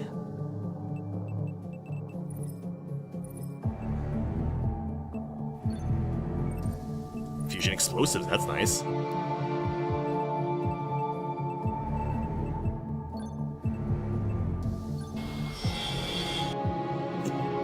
And I guess we can transfer some stuff over to the other place then.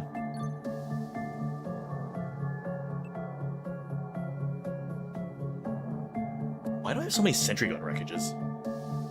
Oh, right, because of the cleaner base that we raided.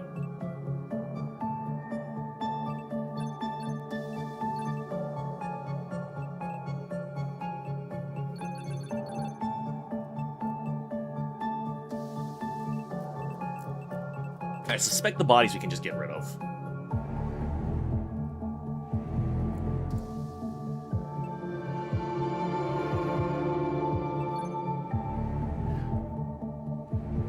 Yeah, the bodies we can just dump, I think.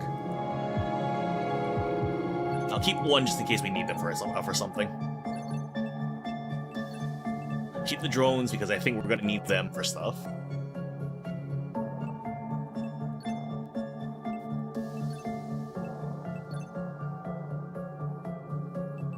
Cleaner corpse is not sure why we have those even.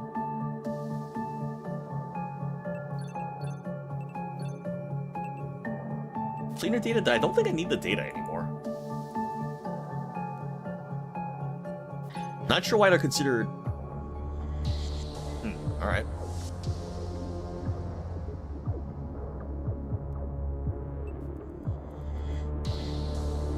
I suspect this may be our primary source of income. Looting all this crap and then selling it.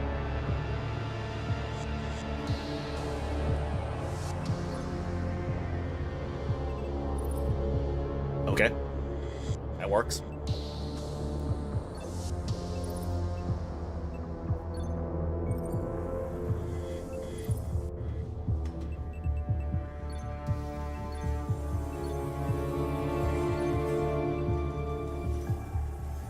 Can't make phantoms because all of our aircraft, all of our hangar bays are currently taken up. Nanotech workshop. Include nanotech workshops, improving efficiency of all engineers working in them. Quantum array. Radars. Okay. And laboratories. So I can do one or the other. I'm taking the laboratory first.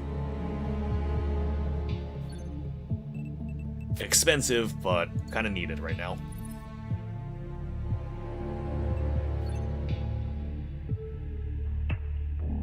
Yeah, pretty much, Snivy. Any sort of hostile sound, gunfire, explosions, footsteps, it'll make them turn, which we can use.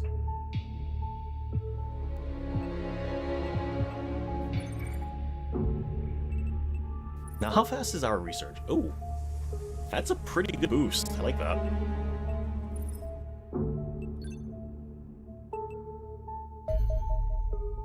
No way. No image attachment. Okay. Quantum beacon. While the sinister nature of the cleaner device may not be immediately apparent, there is little doubt it brought doom upon Exdev, and perhaps our entire species. Serving to transmit and receive data via the quantum realm, this enormous machine was constructed as part of a decades-long project to establish communication with the extraterrestrials that built the crashed UFO found inside the Icelandic glacier. This was a foolhardy endeavor from the outset. The existential risks of attempting contact with advanced civilizations should be obvious. Yet once a crude quantum communicator had been constructed, XF began to broadcast a greeting into the void. Within weeks, a reply was received, a looping stream of raw data so massive that it took the primitive communicator weeks to download it. When finally decoded, the signal was found to contain a library of three-dimensional images, detailed schematics for a transmitter several orders of magnitude more powerful than the rudimentary device XF had constructed. Hoping to establish further contact with the aliens, the vast job of upgrading the transmitter began almost immediately. The issue here is simple. Anything broadcasting a powerful quantum signal can also be used to triangulate a hyperdrive.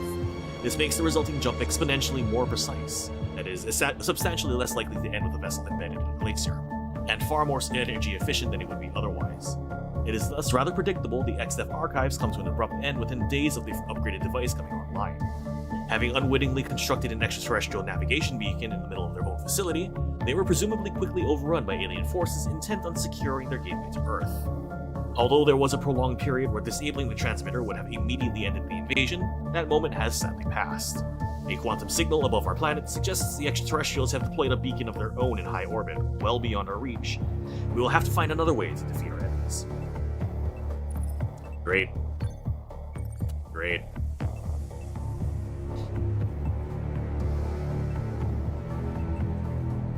So I have a fusion and Elenium.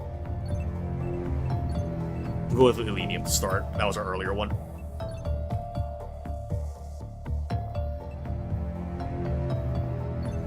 And at the same time,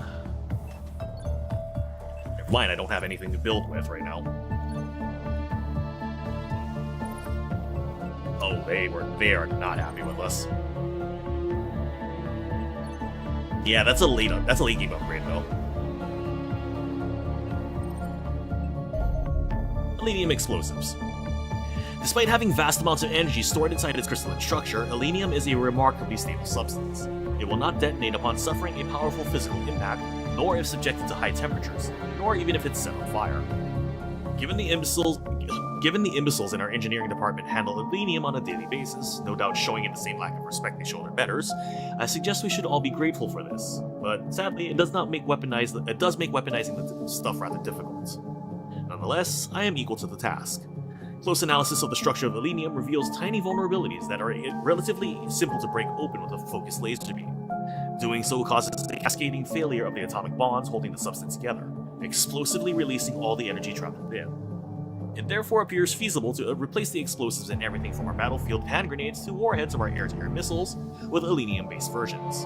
These upgraded munitions will be capable of inflicting substantially greater damage than their predecessors. Of course, I'm aware that blowing up a substance as valuable as Elenium appears a ludicrous waste of resources. Thankfully, this is not the case.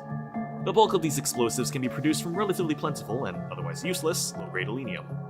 However, a small amount of high-grade Elenium will still be required for the priming charges. While I believe this would be a worthwhile investment in our scarce resources, ultimately the only judgment that matters is yours. Oh, and like in real life, that I'm not sure. That I am not sure.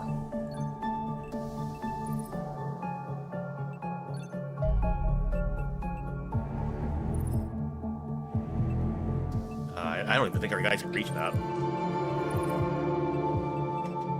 Air weapons, that's just a straight upgrade. Unfortunately, I don't have the Elenium for it because the Elenium is really freaking short supply. I may just need to try and fight this.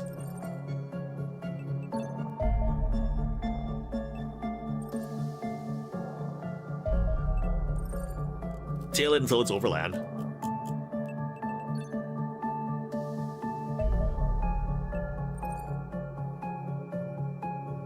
This is another abductor.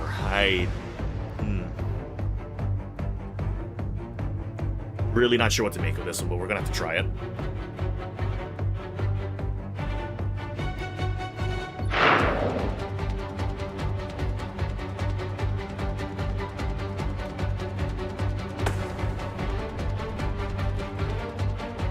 Oh, holy crap, that did barely anything.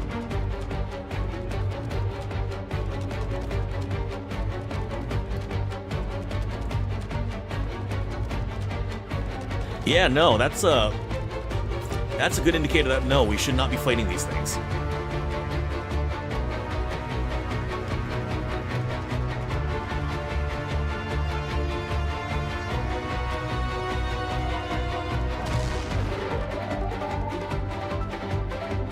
Angel's gonna take a minor hit, but they're out.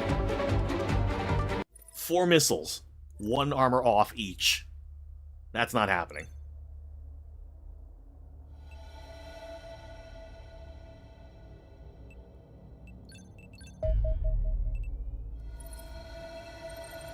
That's the same one from earlier, let's not even bother.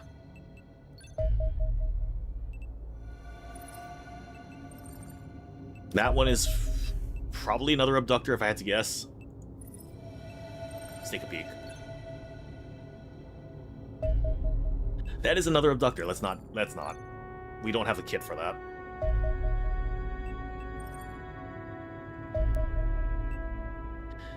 Latin America's gonna probably leave the project pretty soon.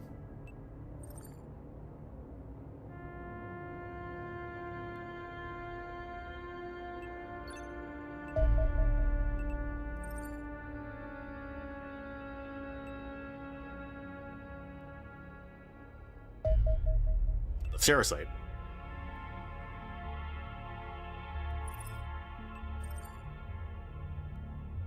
Oh, this is probably going to be another night mission, unfortunately. Right, the Mars got destroyed.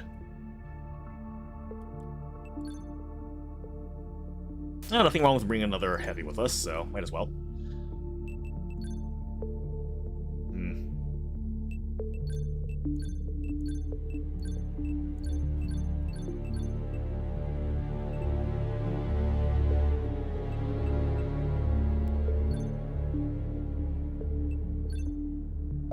Oh no, it's a day mission. Good. Fusion explosives. Placeholder. Nice.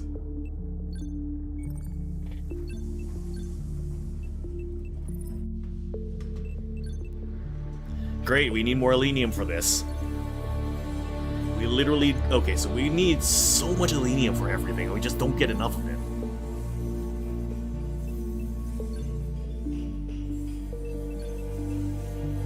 We have laser weapons, we don't have plasma weapons yet. But we need... But selenium is so freaking rare this time.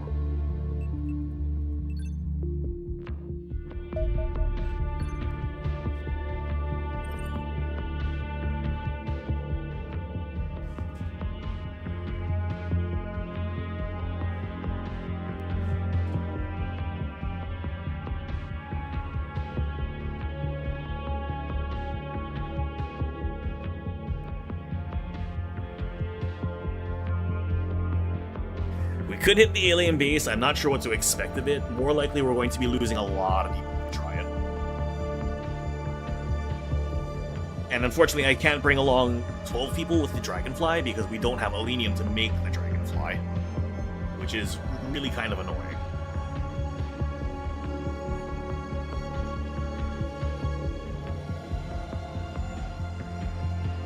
So we're gonna have to make do with 9 units and very limited gear. Which, you know, maybe we kind of have to take on the base at this point. But I'm not expecting it to go. I'm not expecting it to be an easy mission at all. No, this one shouldn't be too bad. I mean, don't get me wrong, we've got Reapers on the field, but.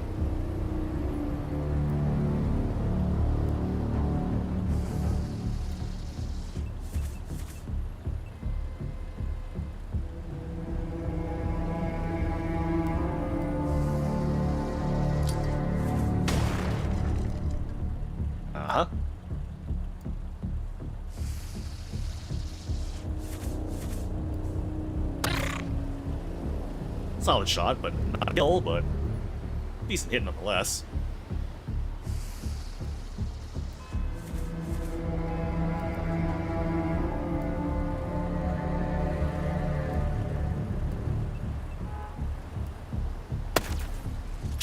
the love on that.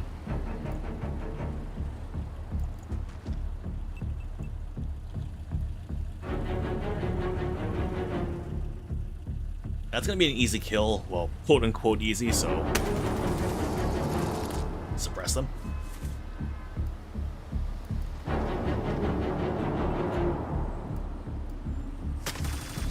Are you serious?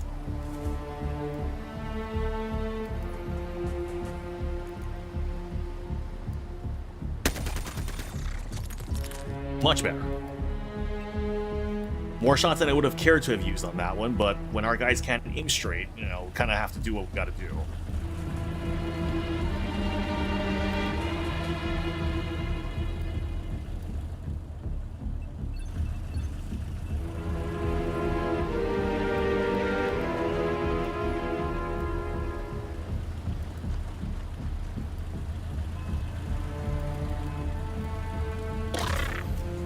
Nice hit. Okay.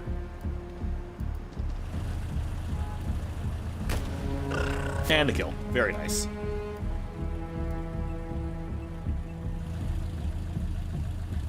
Is in our way, naturally.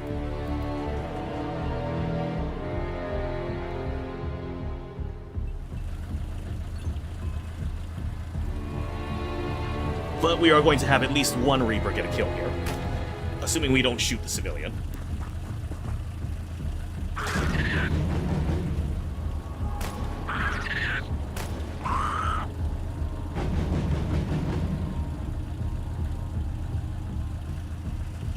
Unfortunately, we couldn't have done that earlier.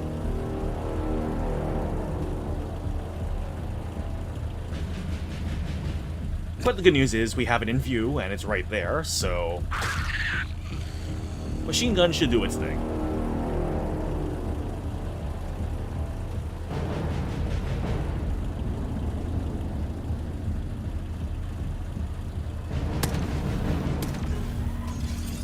Someone just died.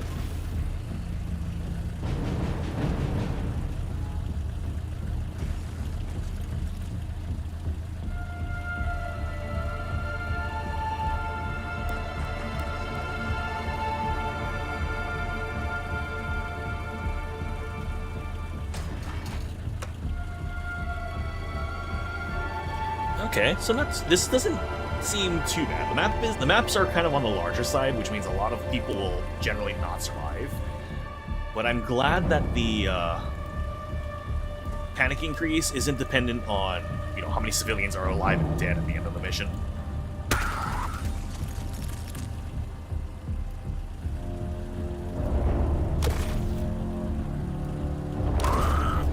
Okay, that's another Reaper taken care of. Ah.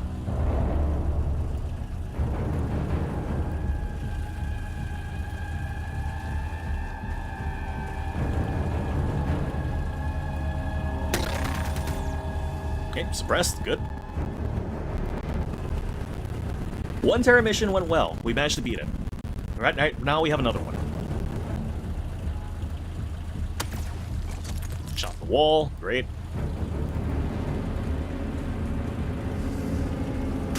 Can we stop shooting the wall, please?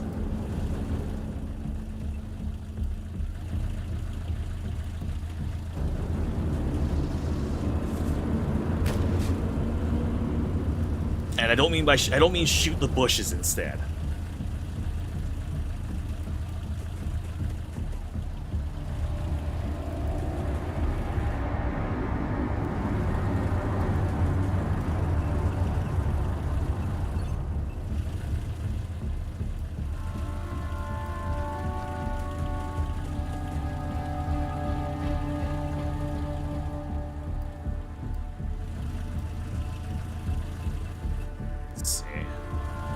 Tallow, you have the other shotgun, so you can move here.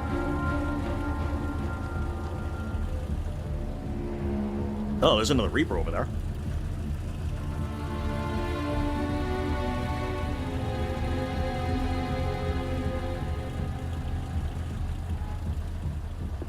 There it is.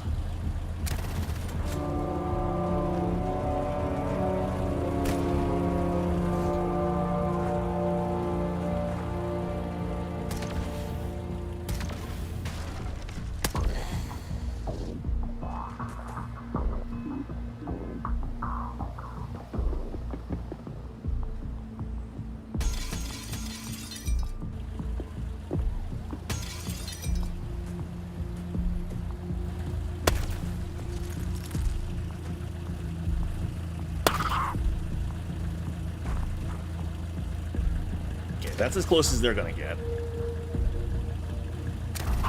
My military guy did it for me. Which saves me having to, you know, kill it. Well, actually, it saves me having to kill it and then kill it again. So I could just do this. One down.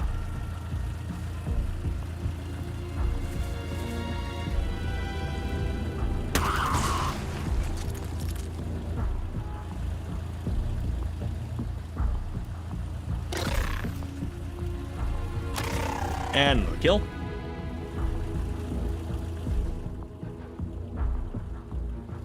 Okay, how the hell does that pillar give them 50% cover? Like that's not even concealing them. Come on.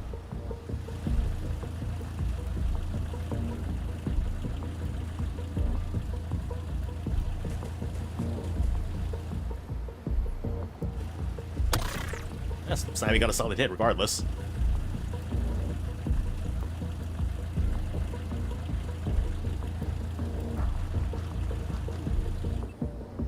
That's the one that we spotted earlier. Neil.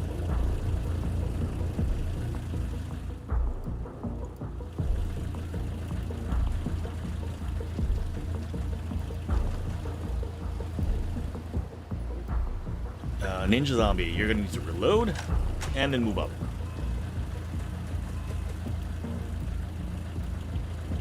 Sundog, move up.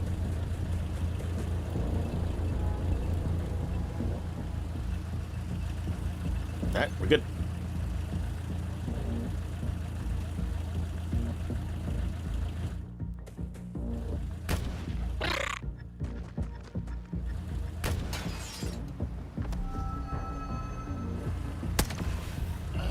And Sundog is down from a reaction shot. Beautiful.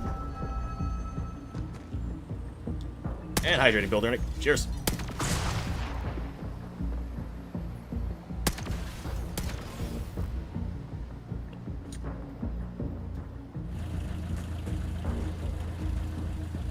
Warden armor really doesn't seem to be helping us out at all here.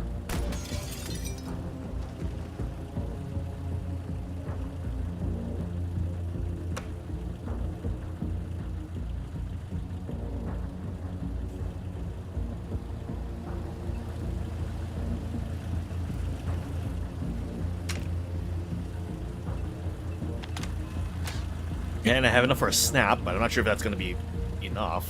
Try it.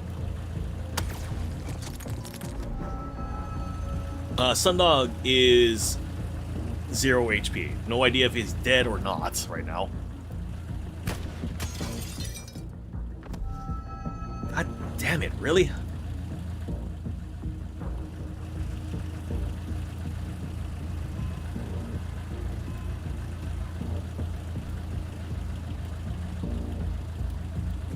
Why is it so easy for us to fall under my control? I don't like that.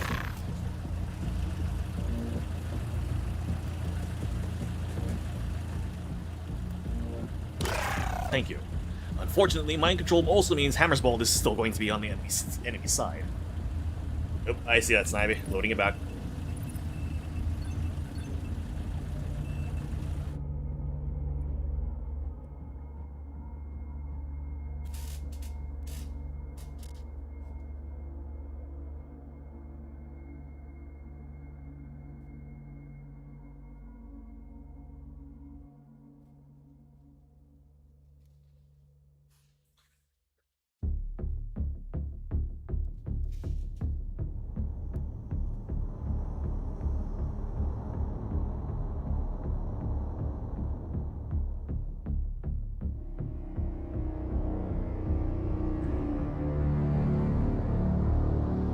So thankfully, they've definitely mitigated the issue about enemies with so-called bad eyesight being super accurate, but now they made up for it by having armor be effectively worthless. It feels like, considering we're getting shot, considering we're getting killed in one shot through front armor. Yeah, it feels more than a little worthless now.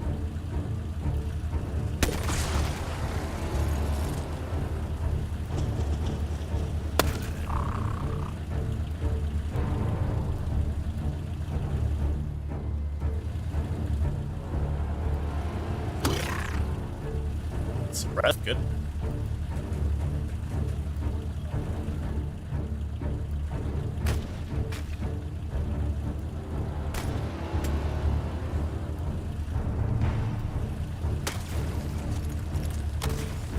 Can we not miss those shots, please?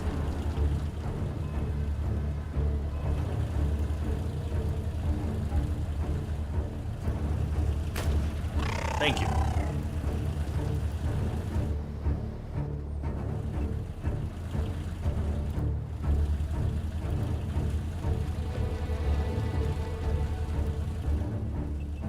Definitely seems like these guys over here, best bet is to suppress them, then shoot them.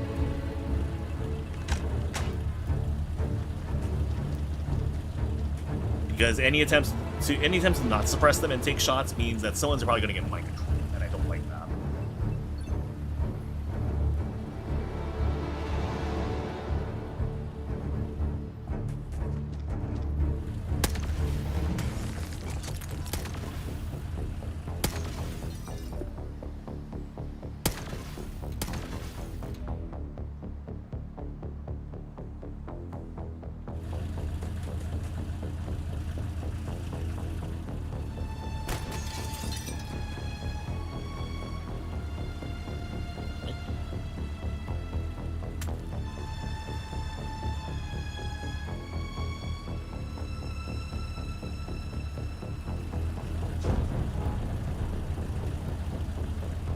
Alright, who has flashbang? Icicle, that is going to be just a little too far out from you. Up.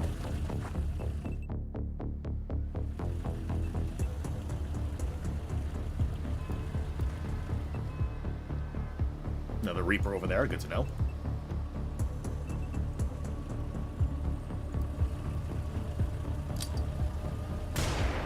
Suppressed, good.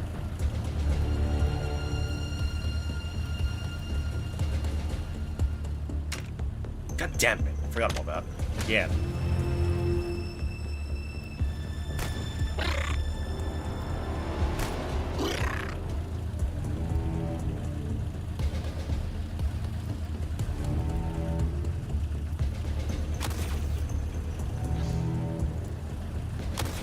Okay.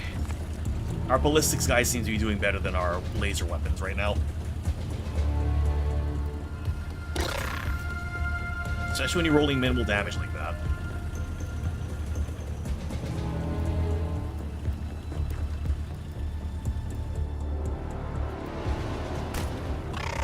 That's a kill.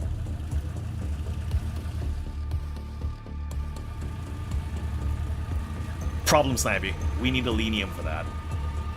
We don't have a lenium for that. Literally everything that I want to do is currently blocked by a very, very big lack of lenium.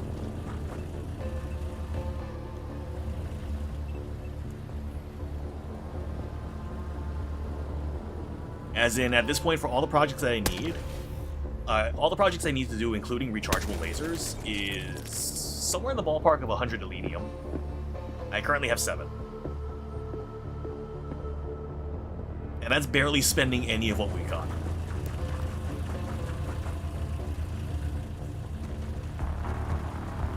Thankfully, this game is still in early access, so hopefully they rebalance the requirements a bit, because holy crap, we're barely scraping by as it is.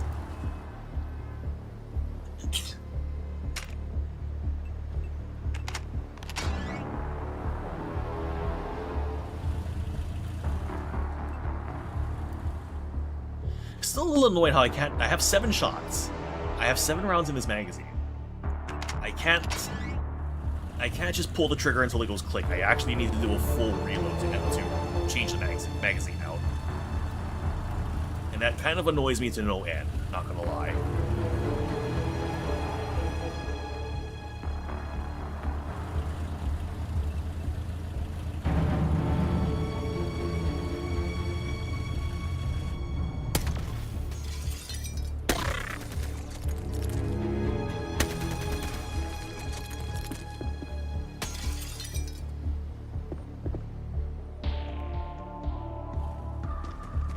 I like how those two are just huddling in the corner.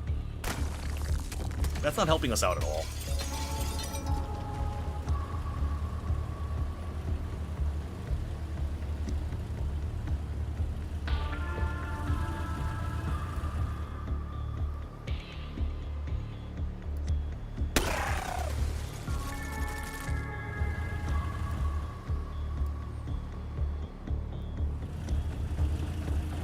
Surprisingly, Fireguard, it went decently well. It wasn't that bad. For the most part, we did okay. Mostly because our the night vision helped us out. Or the night illumination issues helped us out more than it helped the enemy out.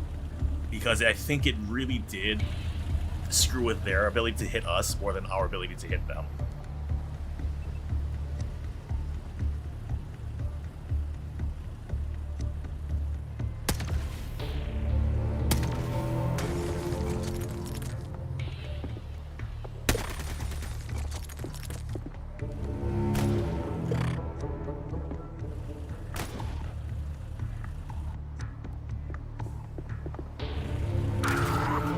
Not sure why those people are taking reaction shots when there's somebody with full TUs right at the top.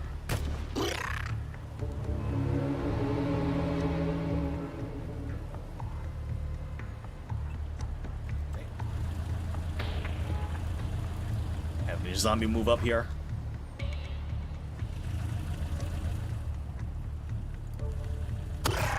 And a kill. All we needed was line of sight.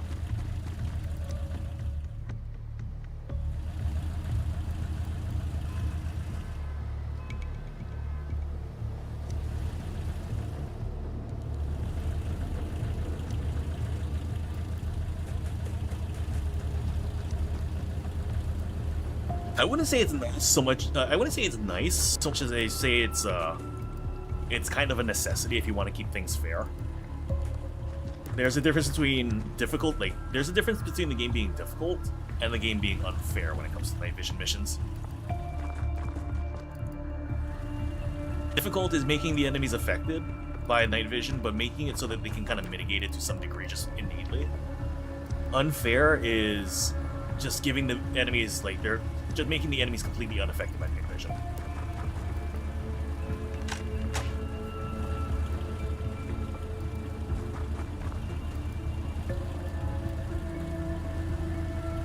Alright. That's that turn.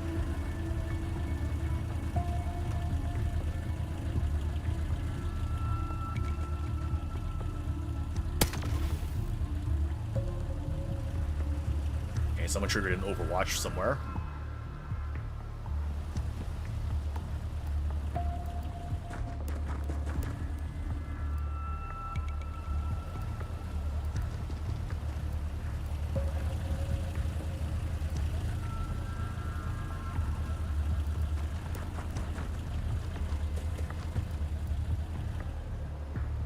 Gas station, that's not gonna be good to try and go through.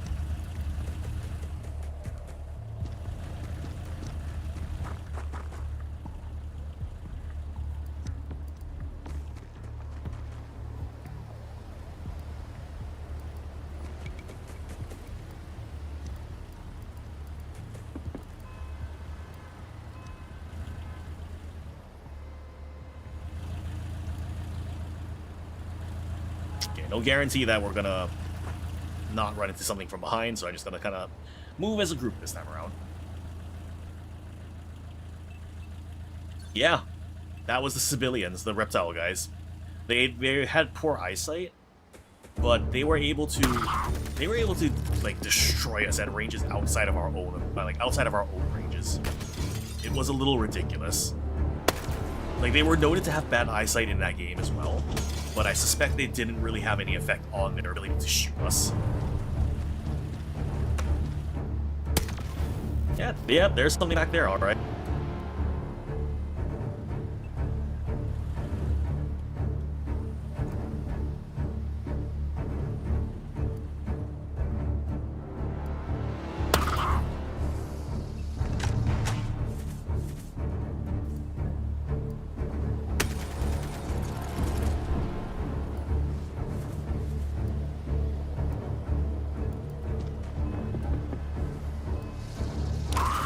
There we go.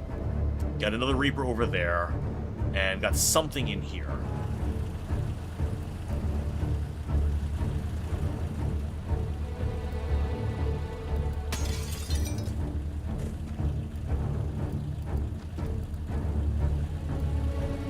Back into the map.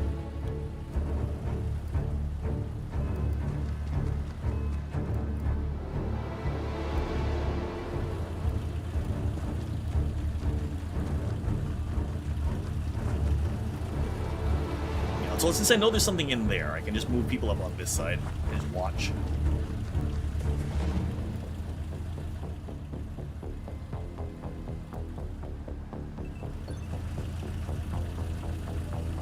Keep the overwatch going just in case.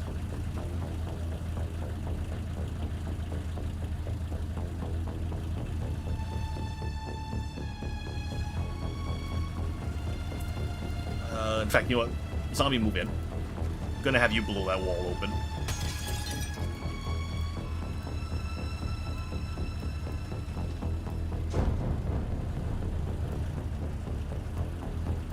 And Tally, you can move up with him.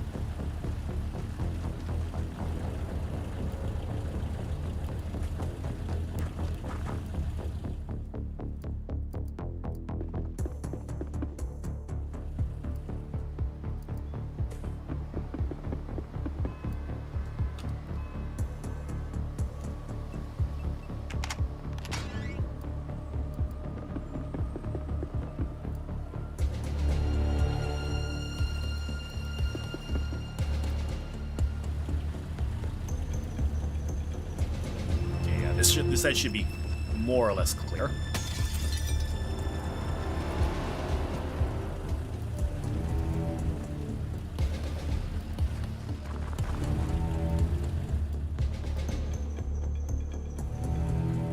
And Snivy, you're good right there.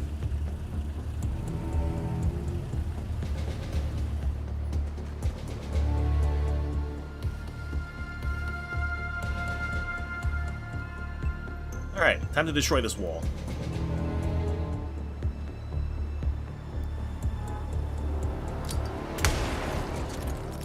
Surprise!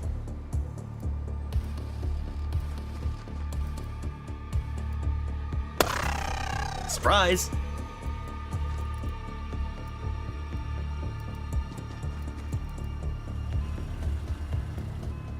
Bet they weren't expecting that one, huh?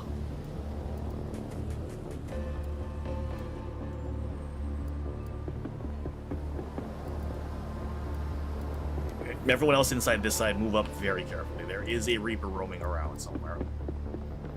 Possibly more than one.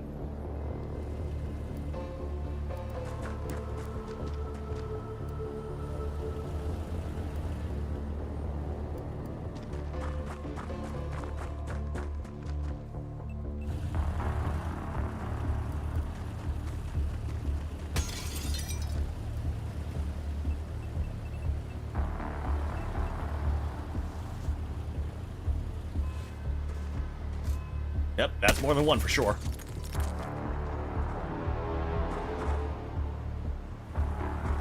Yep.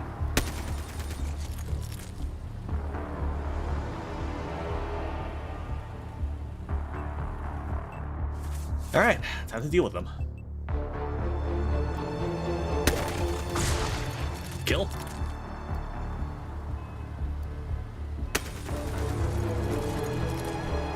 Oh, good removal of cover, I'll give you that.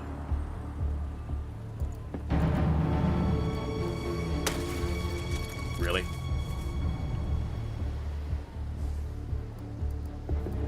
You're going to tell me that you couldn't hit that because the wall got in the way?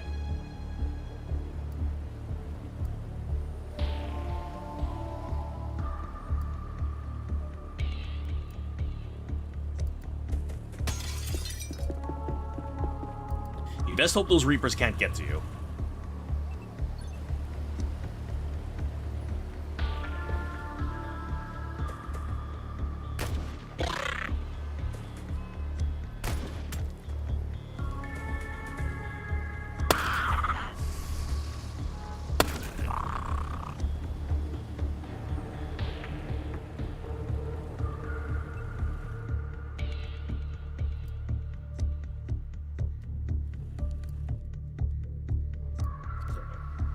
.67, I can't take another 8. I can't take another full auto shot there. Snabby, however, you can step out. Or kill. Good shot.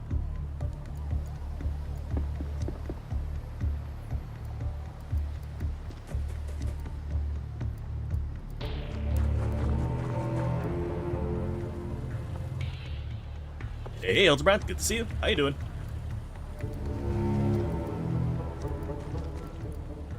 I really do not trust this game to not have a Reaper somewhere like right over here. Like, I know there's going to be something right there to spite me.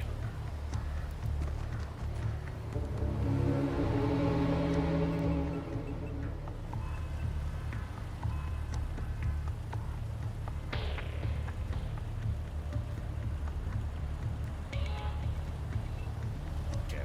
All civilians in the map are dead. Like, there's no question about that at this point.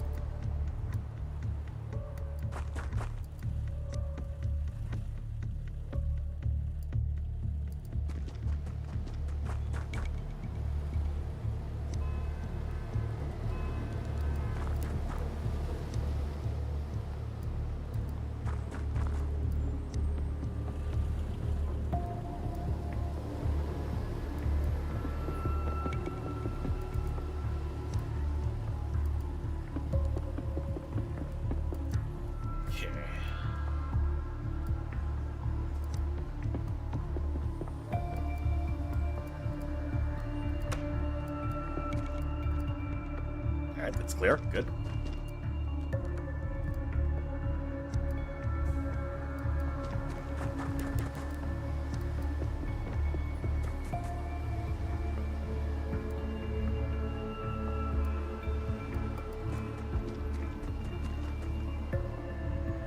I think that might be the last one right there.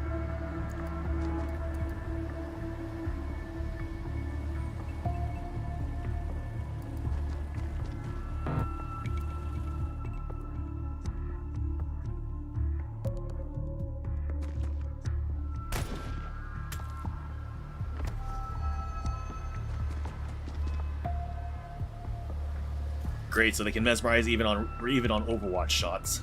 Wonderful.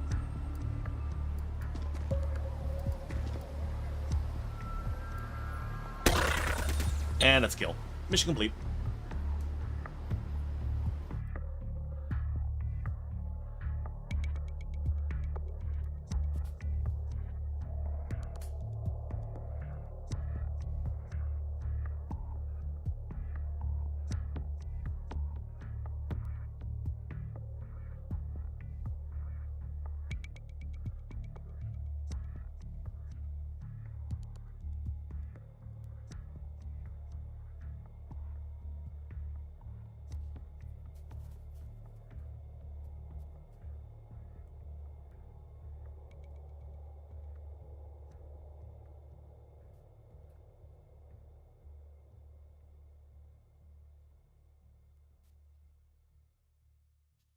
Alright. And the best part is, no wounds. Everyone came back perfectly uninjured.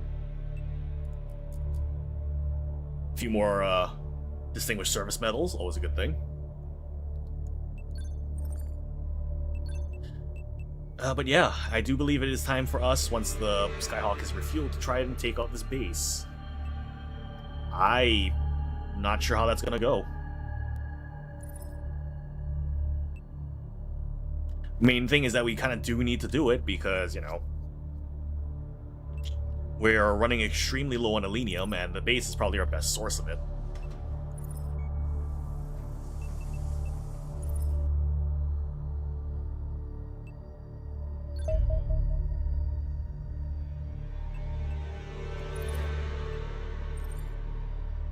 Well, get your points ready, because we're probably going to need it. Not sure how useful a sniper is going to be, but probably not a bad idea to bring one, just in case. And load up on more ammo.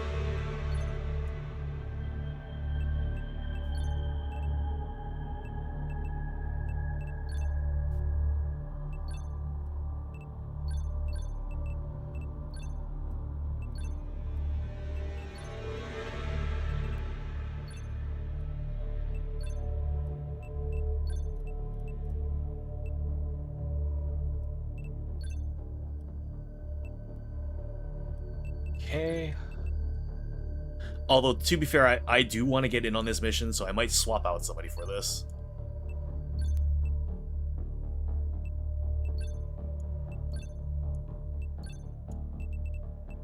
Like, the commander wants to get in on this one.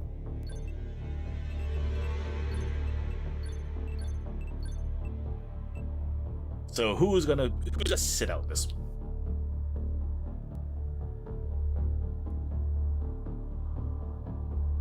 Let's see.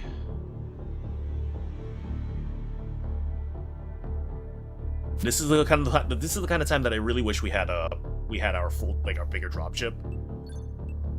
Would make things a lot easier. Honestly, Magna, you can sit this one out for now.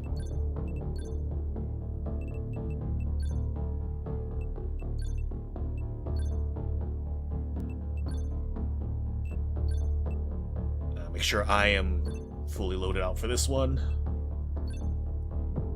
Should be good. Alright, here we go.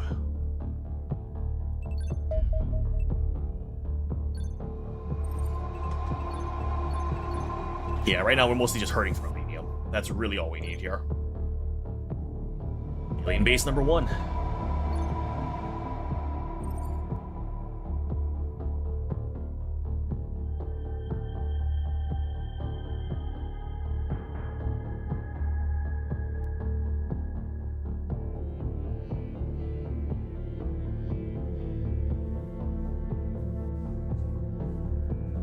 Oh no, trust me, this is probably going to go very poorly for us.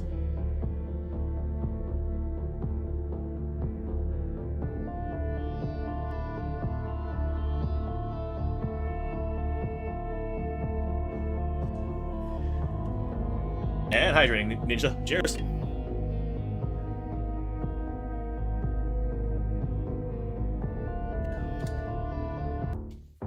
Straightening up, thank you.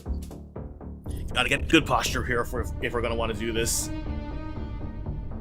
This alien facility is being used as a base for extraterrestrial operations on Earth, slowly increasing panic in the surrounding regions. Capturing the facility will improve our strategic position and grant a significant amount of resources. Victory conditions: eliminate all hostile units. If there is a Xenonaut soldier and no aliens in the base command room, the location of all remaining aliens on the map will be revealed. Interesting. Teleporters. Alien society has advanced beyond the use of stairs, and instead they use teleporters to move between vertical levels. To use a teleporter, simply move a unit onto the teleporter. Note that a teleporter will not trigger if you walk across it, only if you end your move on it. That is very good to know, in fact.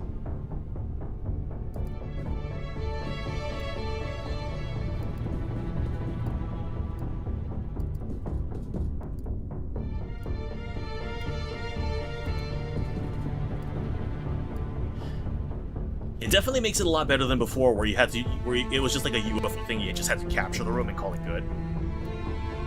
Here, you can actually capture and make use of it to get, to eliminate everything in the room.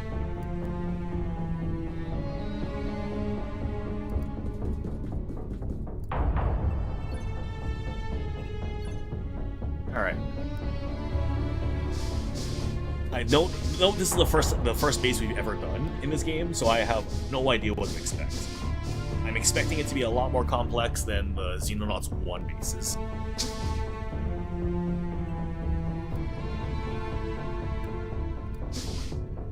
Oh, double doors. Excellent. That's exactly what we want.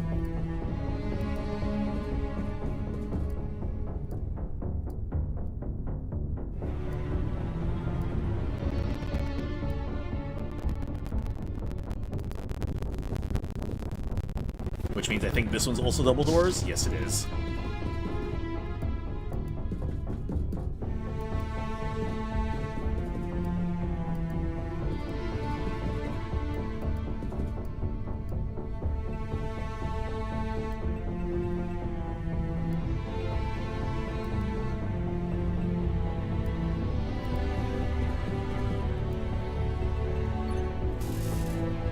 This is, what's that sound?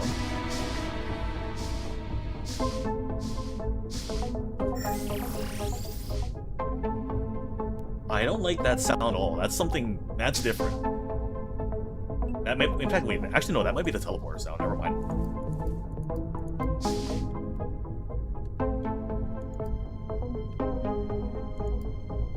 Oh joy.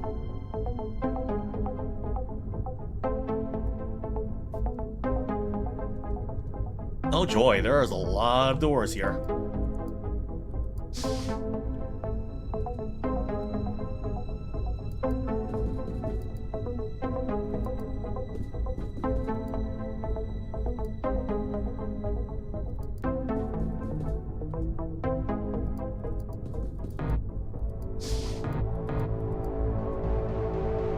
Yeah, teleporter. What do you know?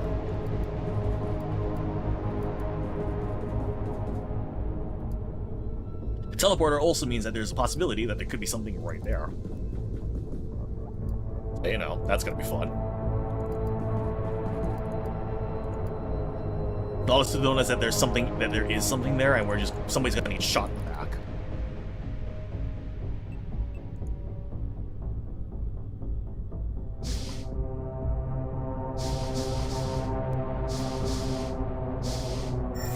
Yep, called it.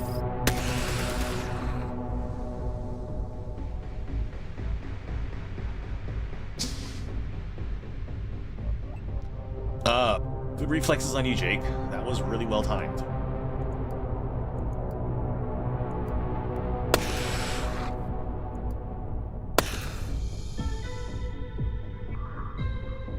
One kill.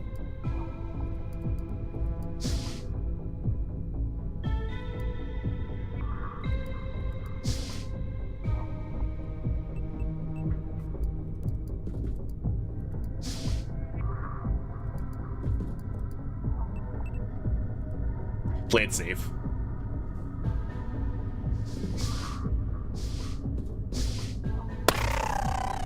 Oh, Secton. Haven't seen those guys in a while.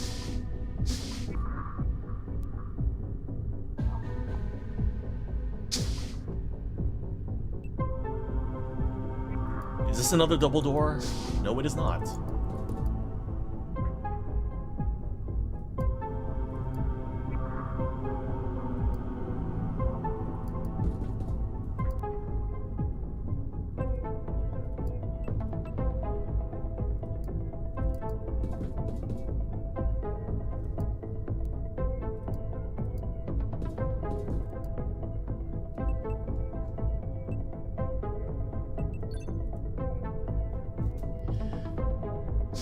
Playing this careful, I'm slow walking everything.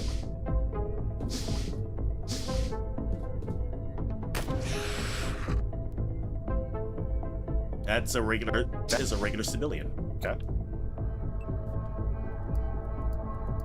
This base does not seem to be well defended just yet, which I am quite grateful for.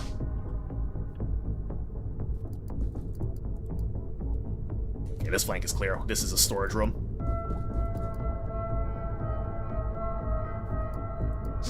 Actually, no, that wasn't a sector. What the hell was that thing? Yeah, that definitely was not a secton. I don't know what that is.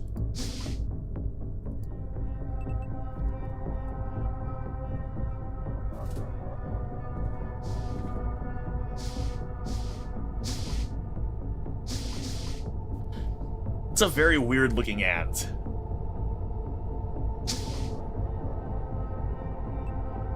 I'm kind of curious. What's up here? And am I going to regret standing?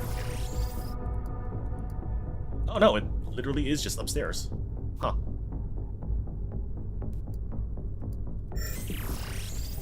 Okay. Well, at least this corner's secure. That's good.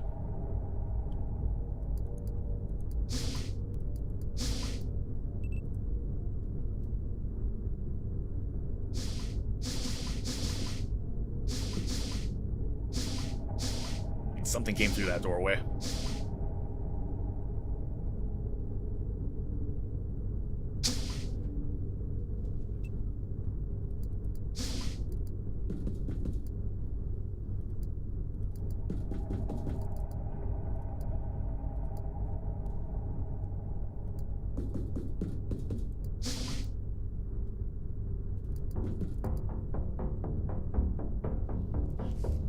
Maintenance corridor looks like. Interesting.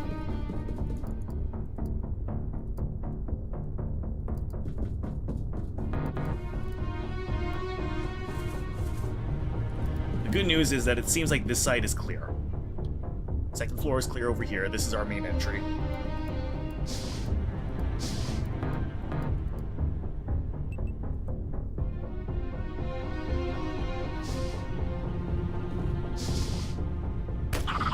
It is not clear on that side.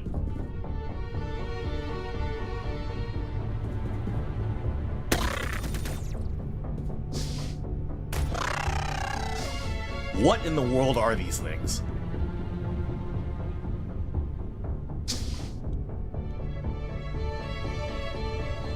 Alright, Hammersbone, you got really damn lucky there.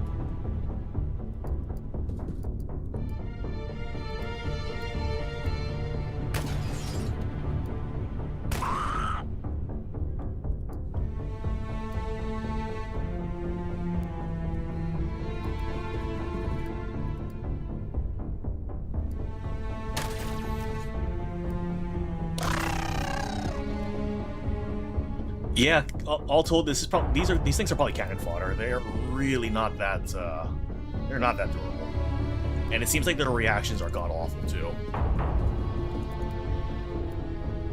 Which, if that's the case, I'm perfectly fine with that. Yeah, I know this is a connecting, so Snivy, you're safe right there.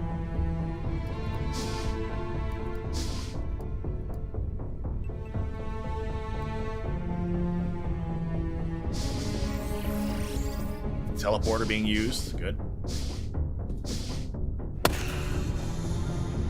Reptile guy down, real quick.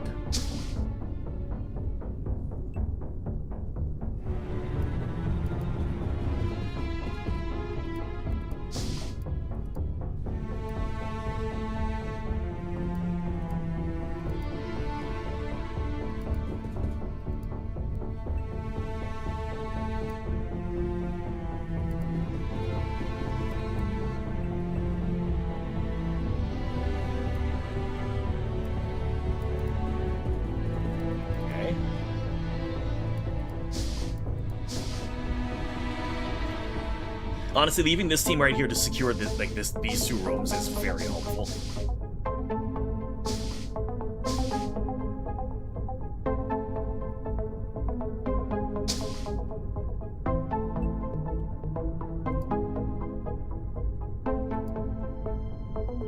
Hammer's well open this.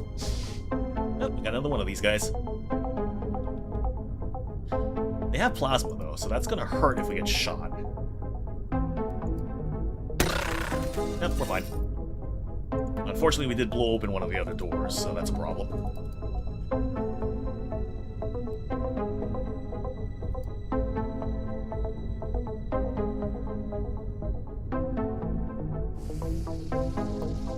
I'm not sure how well this is going to work out for sniping or sniping, mind you. So I might just leave... Yeah, you know what?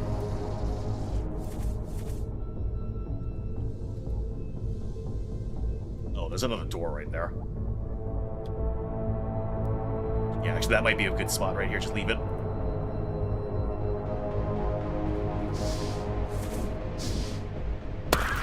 The Reaper.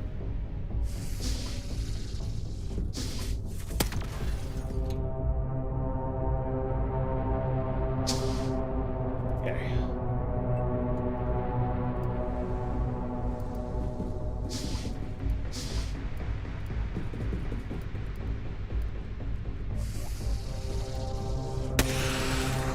Civilian taken care of.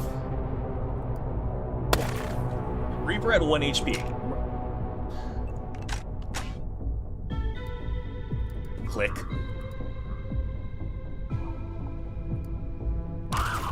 Reaper down.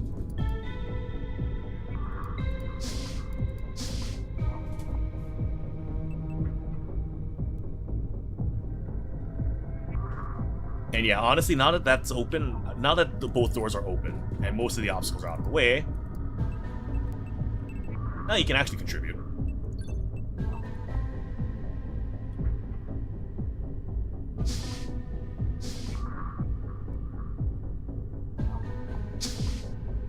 Turns are going by quicker now, so that means we probably have most of the base secure.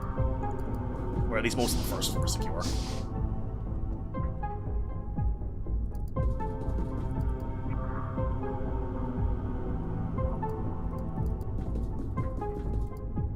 No telling what's behind these two doors, so that we gotta be careful about.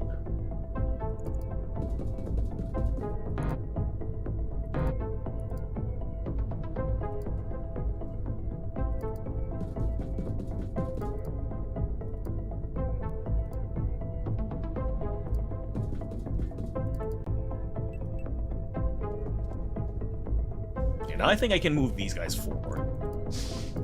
I'll give it one more turn, just to be sure. Called it.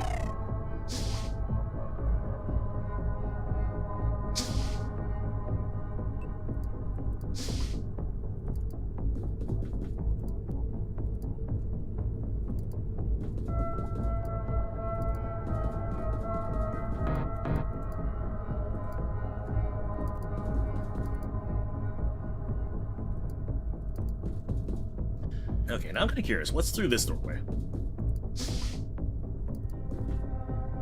Corridor. Interesting.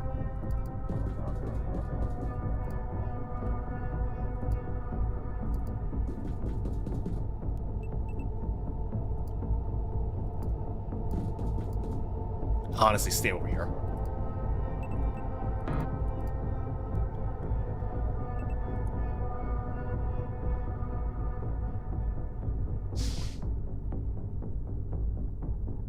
Yeah, the turns are going by real quick now.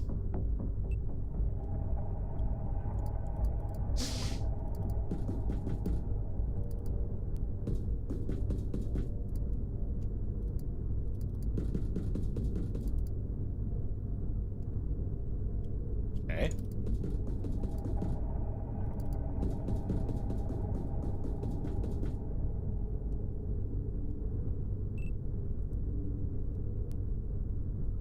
So that means these two doors connect into this room. That's another teleporter use.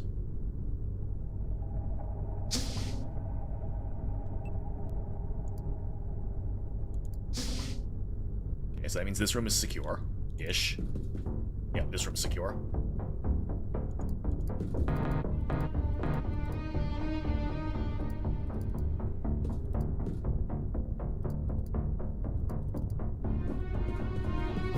One thing I can say is that I like this base a lot. The layout is a lot more complex than the Xenonauts 1 bases. So that I can very much appreciate.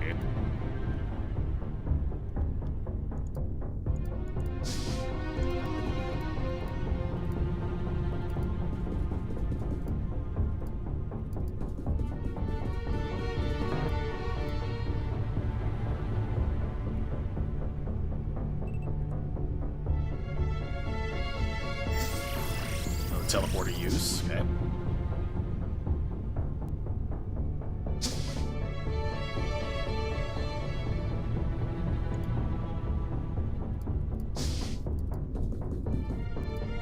And in the case of these doorways, it's always better to be safe than sorry.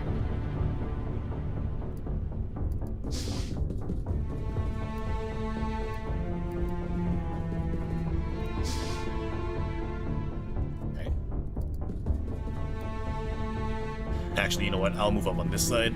These two guys over here can secure this room. Because one of them is an LMG, which I can very much appreciate.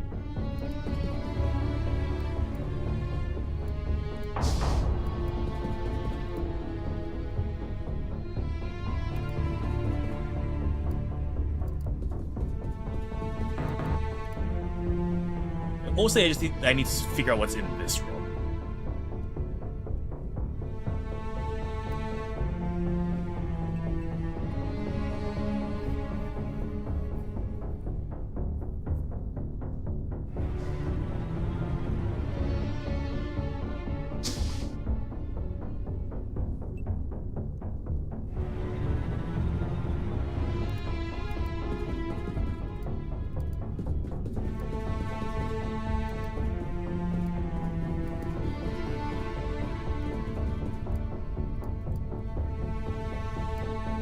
And we will be finding out what's in this room right now.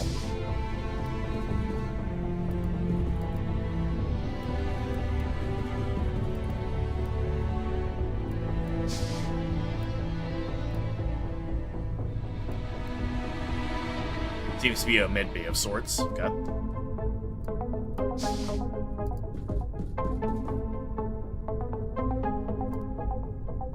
Don't know if this is the command room. Don't think so.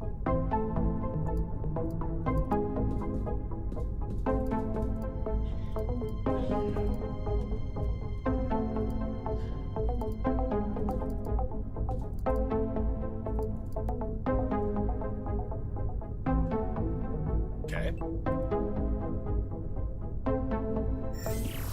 Teleporter use. Again. So you got at least one, maybe 2 units left on the field. Possibly 3.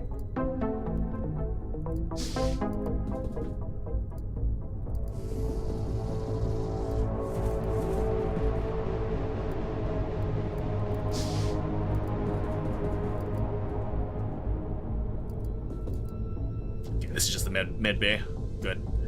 Which means this entire side is secure except for whatever's over here.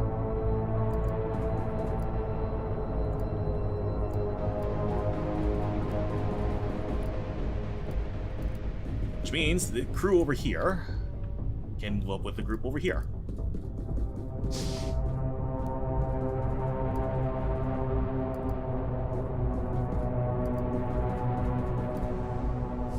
So if I'm not mistaken, I think it's just another... Yeah, it's just another throwaway. Yeah. And 5 people about to punch into that room, so Snivy, you can join up over here.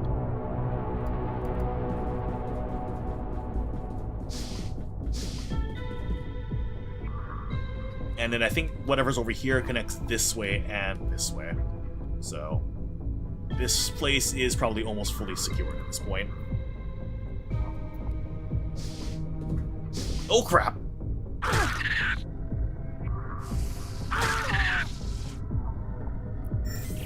Well, there's a Reaper.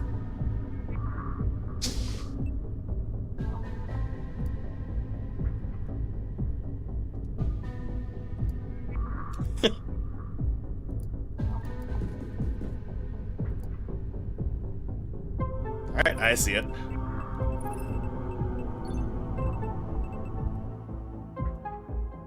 Yep, so we have one in the bank still. Yeah, so my strategy of opening the gates and just waiting there was probably a good idea.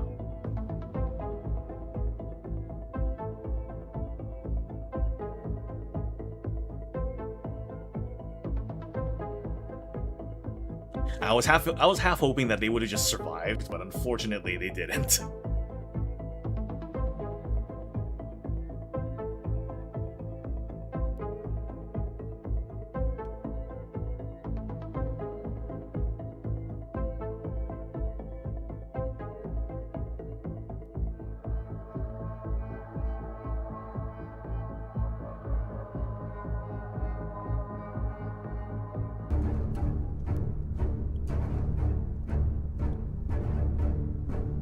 Oh, they changed the music too. Cool.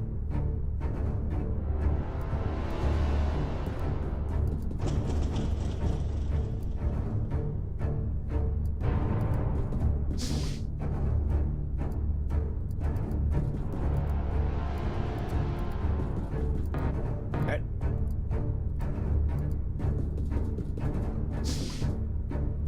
And just to make sure our corners are clear, I'm going to move in and secure. Good.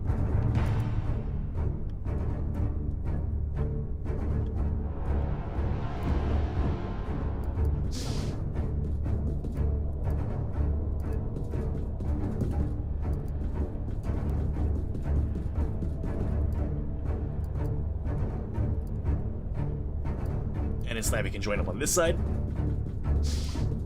House keys aren't used for anything, they're just for research purposes. Their main thing is just just for research. There's really nothing else going for them. They don't open like doors or anything like that. There aren't any missions with locked doors.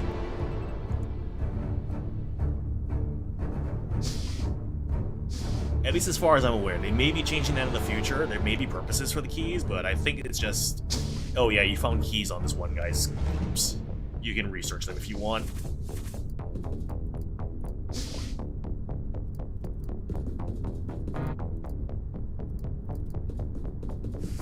At least that's my best guess.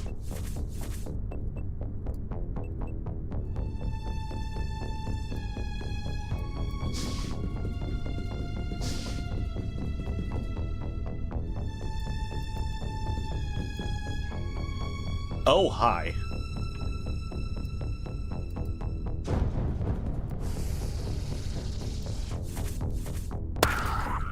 Okay, well, that takes care of that. That's good.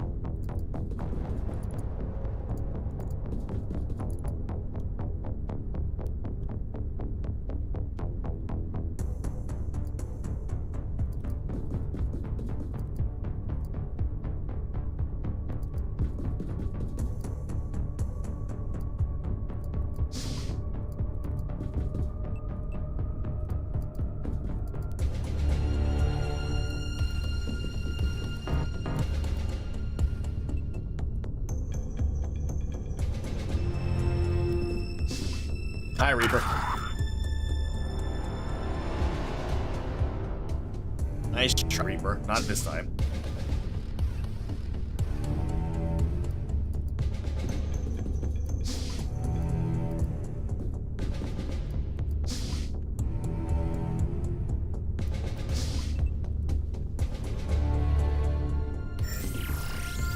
More to use. Xenonauts 2, I'm really enjoying it, Neko. It's a fair bit different from Xenonauts 1, which is good, and I do believe this is the command center. And overall, I definitely do enjoy it. It's very good. Definitely room for improvement considering this is still early access, but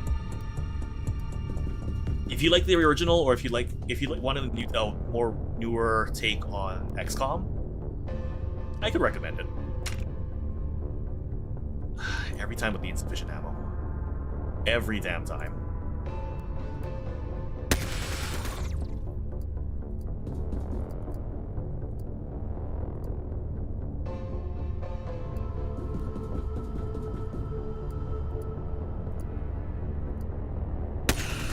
Let's kill. Good. Go back.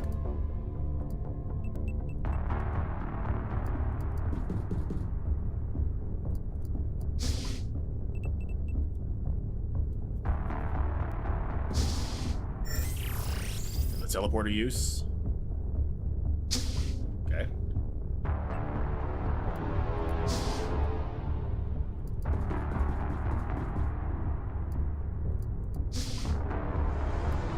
I do need to clear that upper floor. That's gonna be Icicle's job. Oh crap!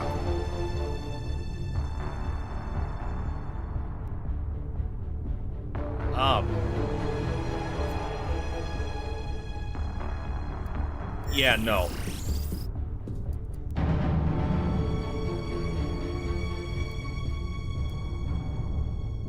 I think that might be the hardest I've ever nuked out of that spot.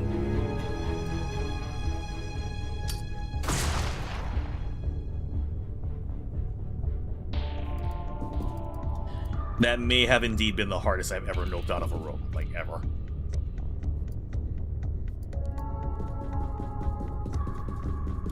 Yeah, no, I do believe we found the command center. That's a command center if I've ever seen one.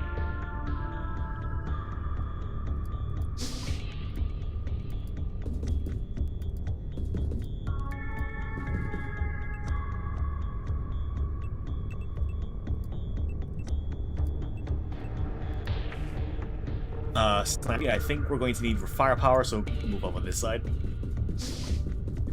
Yeah, the giant globe might give it away a little bit.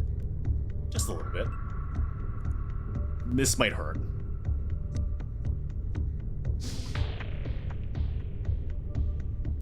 Unless they're not going to move to fight us. Okay. I'll take the reprieve. Hi.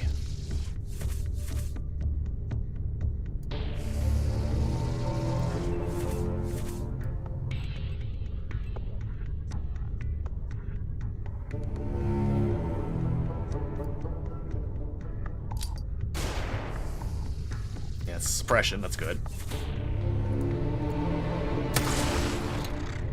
That explodes, that's good to know.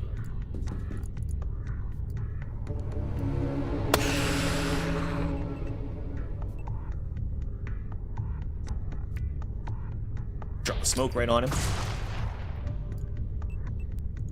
And hopefully that knocks him out.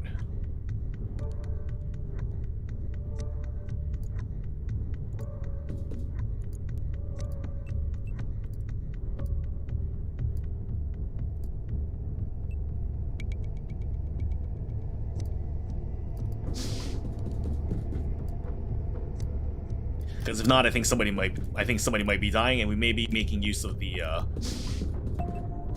refresh.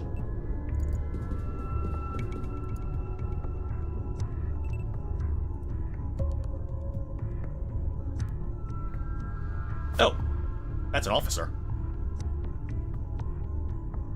Is that 8? Okay.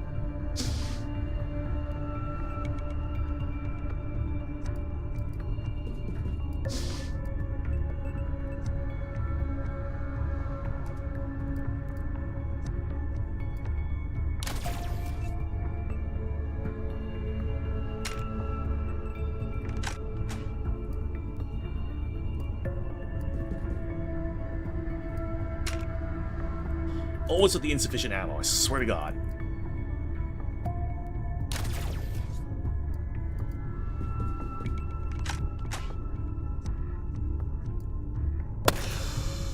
Well, I wanted to capture him, but I guess that's not happening.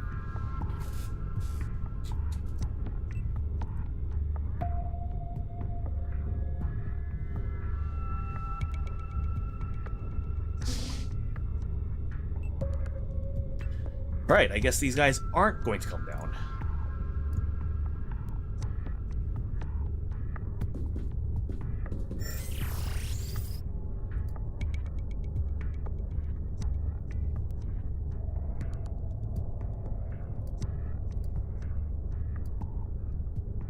Icicle has a flash. Actually, that flash could prove quite helpful here.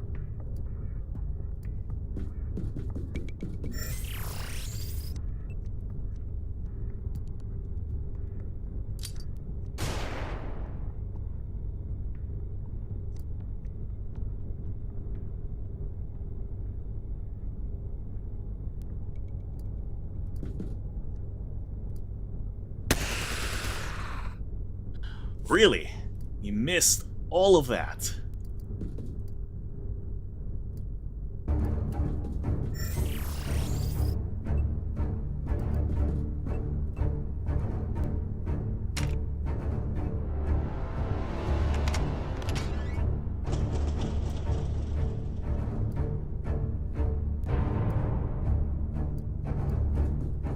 Oh, this turn's not going to go well for us.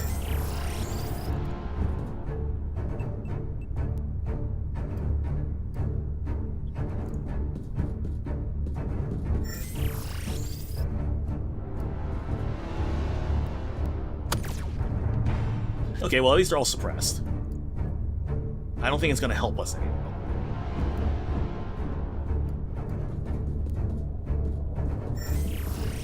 I just call it a hunch. I'm pretty sure someone's going to die.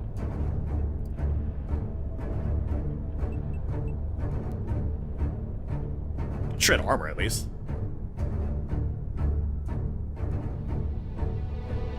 Alternatively, pop a smoke.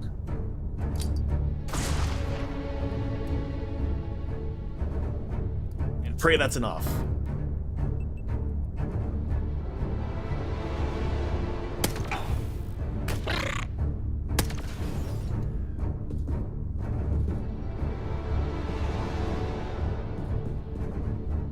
Okay. That actually may have helped. That may have actually saved us here. That I can very much appreciate.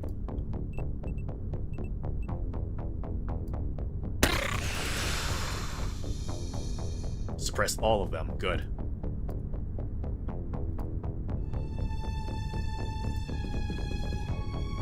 Terramite is actually useful. Terramite, you can actually you use that for your underground research, I believe. So you're gonna need that.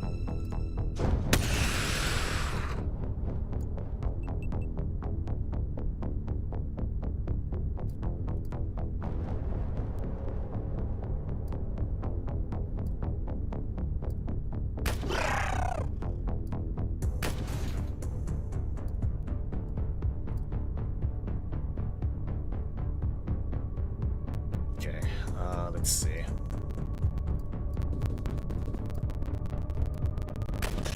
So no, get the kill there. Snipe him here. Snipe this guy.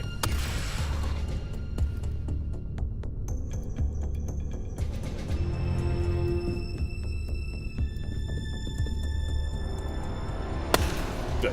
Mission complete.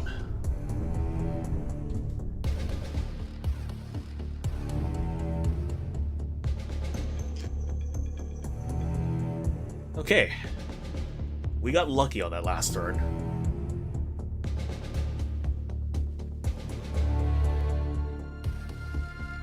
Let's see what kind of goodies we get from this base.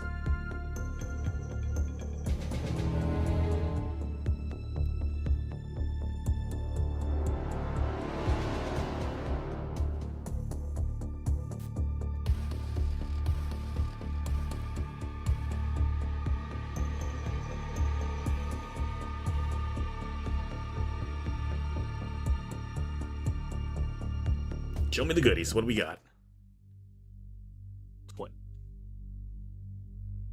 23 Elenium? That's it? Really? All that for 23 Elenium? You gotta be shitting me. Like, don't get me wrong, I'm swimming in alloys now, but 23 Elenium? That's all you're going to give me?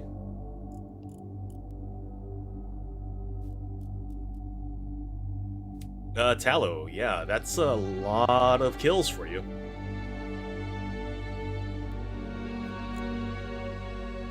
Not much else of note, except for Jake getting the Crimson Heart.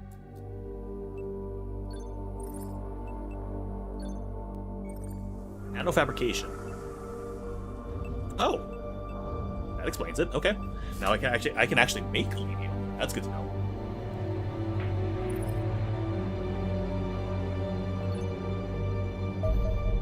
Mantid. Mantids are an alien species that appears insectoid in origin. Their small stature and fragile chitinous shell means their bodies are remarkably light. None of the recovered corpses weigh more than 50 kilograms. The biology of these creatures is fascinating. They possess delicate fingers that can easily manipulate weapons and tools, yet maintain 4 articulated legs and a strange hybrid circulatory system. The shape of their jaws suggests they are of herbivorous descent. Good God, I don't know what happened there. Yet they can still generate sufficient force to sever a human limb in a single bite. However, possibly their most noteworthy feature is the large compound eyes situated on either side of their head. These appear to grant mantids an extremely wide field of view, allowing these creatures to monitor large swaths of the battlefield for enemy movement and making them exceedingly difficult to sneak up on. Mantids also possess well-developed brains and are likely to be surprisingly intelligent. A number of the control systems recovered from the crashed UFOs appeared to be adapted for mantid use, perhaps implying extraterrestrials utilize them as pilots. Thankfully, mantid physiology somewhat limits their threat. Their chitin shell can easily be cracked or broken, and without bones or other internal structures to protect their organs, they are left highly vulnerable to the many hazards of the battlefield. Perhaps unsurprisingly, mantids are reportedly rather skittish under fire. Compound eyes. The compound eyes of a mantid granted a 270-degree vision arc. Holy crap. Making it very effective at performing Overwatch fire. Mantid bite. Mantids are capable of attacking nearby units with a powerful bite. This attack has poor armor penetration but can cause heavy damage to unarmored units. It also has a very high chance of causing bleeding wounds. Okay. Interesting.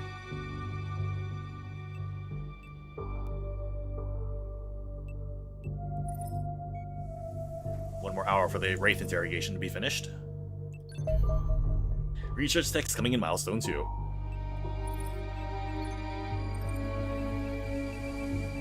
Nanofabrications. And engineering, what can we make is the question. I need space in order to make in order to craft that. Could do fusion warheads. Could do a nanotech workshop.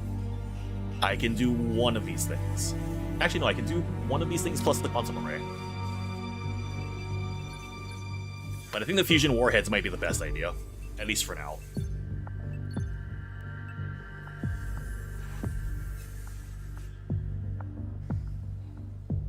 Oh, alloy plating. That could be helpful.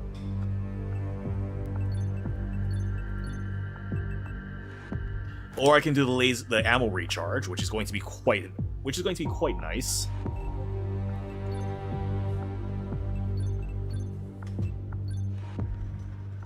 Honestly, fusion warheads might be the best bet here. More damage per shot. A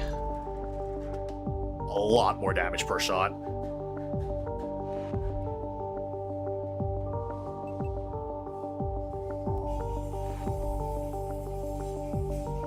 Yeah.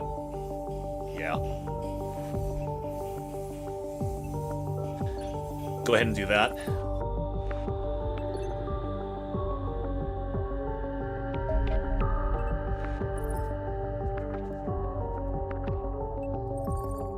Wait, nope, that's three interceptors. Nope. Nope, back to base.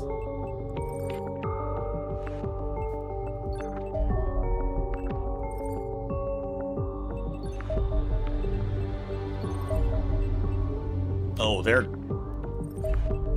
going hard now.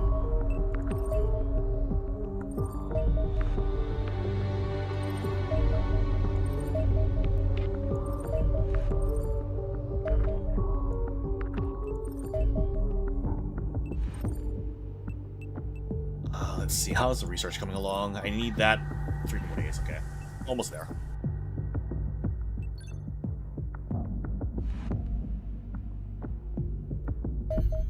Nanofabrication.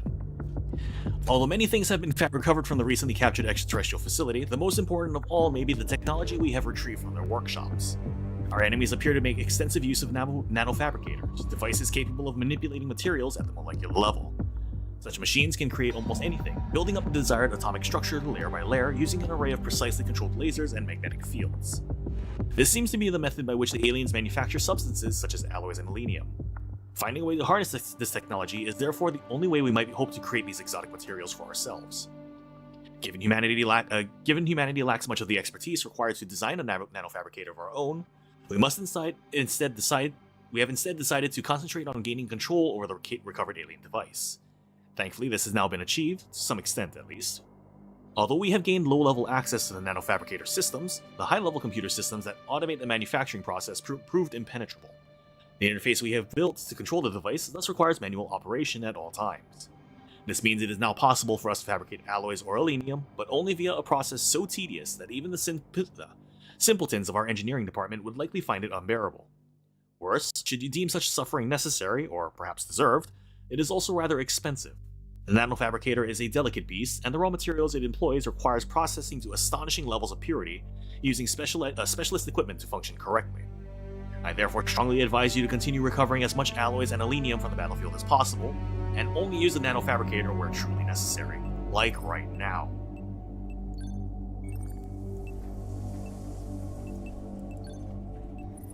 Now the question is, how freaking expensive is it? 13 hours per unit, 20,000 per unit. That's really not that bad.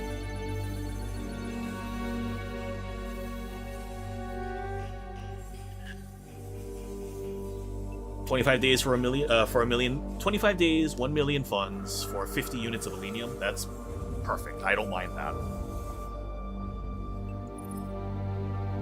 I need selenium at this point.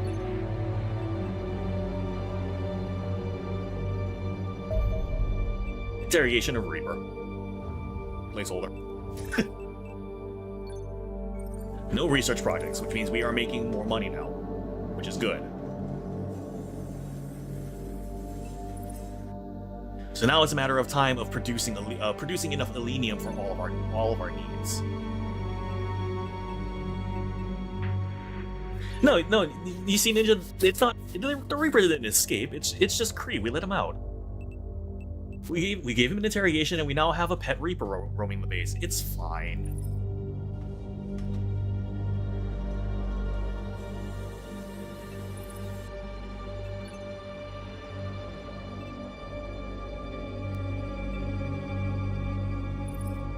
Oh, they're not happy.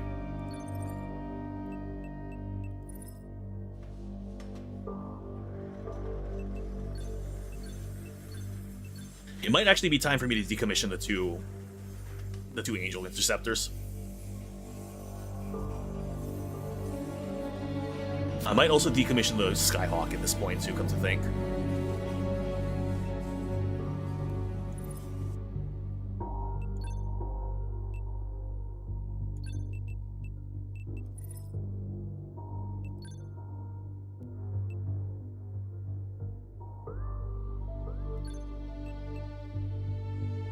I like how it says we can sell the Skyhawk.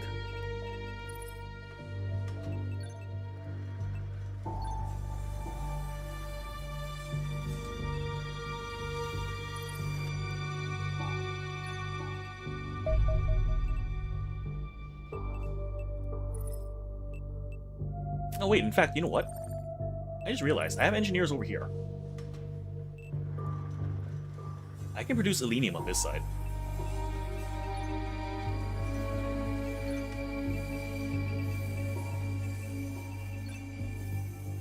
Which means that this base, I can actually cancel this.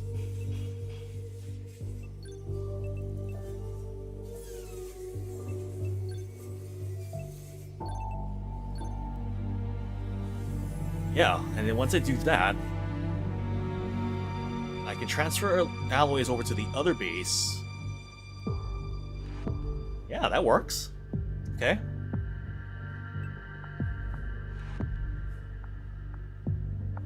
Okay, yeah, that works.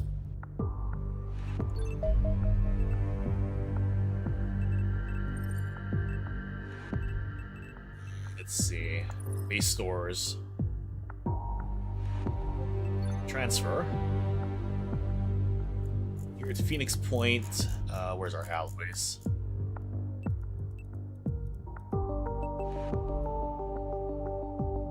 So that. And all these bodies I got, I can sell some of them. But I really don't need that many bodies.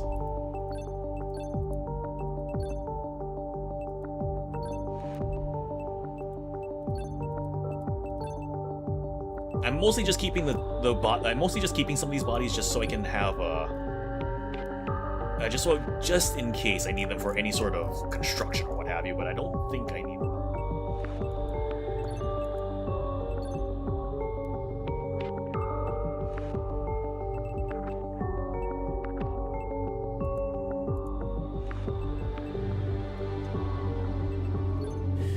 Third base happens once the second base is established. Right now, the second base is established to a degree, but we do not have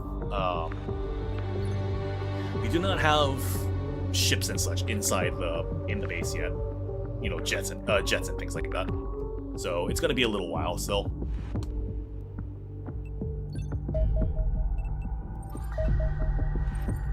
Oh, they're fielding large ships now. Small, currently being unescorted, so launch craft.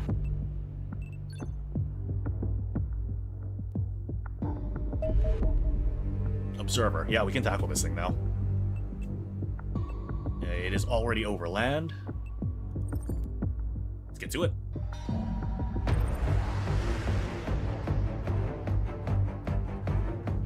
Fusion missile warheads. Let's do this.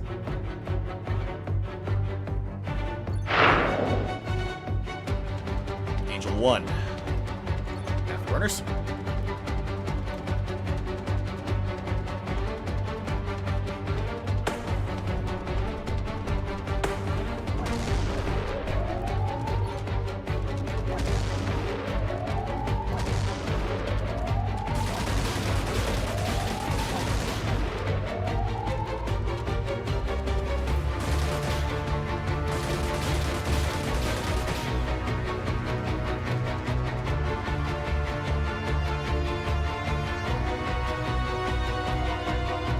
Perilously Close is not yet failed.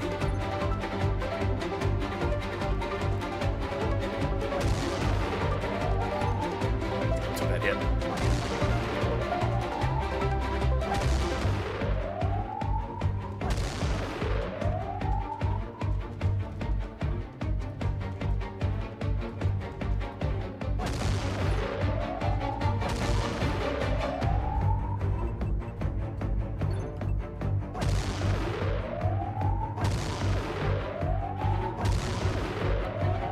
Get back here, damn it.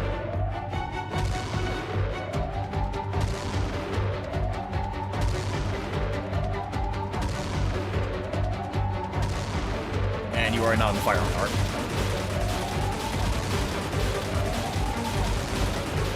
Gotcha.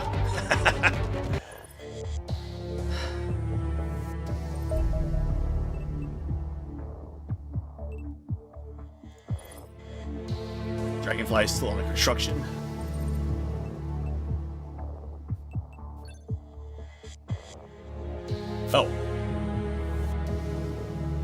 Oh, okay. Congratulations, we've reached the end of the current content currently in Xenonauts 2. I can continue the campaign, but no additional types of UFOs or aliens will appear. Therefore, no further research progress can be made. Our next major update will further extend the playable section of the campaign. Okay. So I guess... Yeah, I guess that's early access. Honestly, I'm not sure how we take on larger ships. I do believe that's going to be I do believe that's going to be the entire purview of the upgraded jet fighters that we have. Unfortunately, those do not have missiles. They only have cannon points. But we do have 45 minutes left on the clock, so we are going to continue playing. I mean, to be fair, this is early access. The game only came out. Well, the game only came out in early access. Let me see. The game only came out in early access about 3 months ago, give or take. So yeah, there's a lot of work to be done still. They do have Milestone 2.07 released, but it's on the experimental branch. That was about 2 weeks ago. So chances are they're still tweaking it, but the experimental branch should be releasing pretty soon. And let's see. Armory, how's our... Right, we're still waiting for the Dragonfly to be built.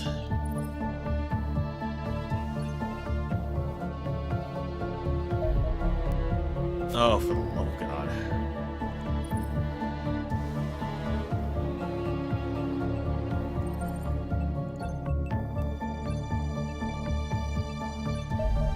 Nope.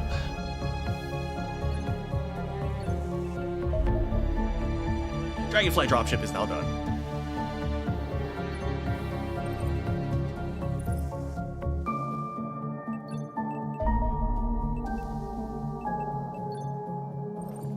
So the Soviet Union's about to withdraw from the pact, but that's alright.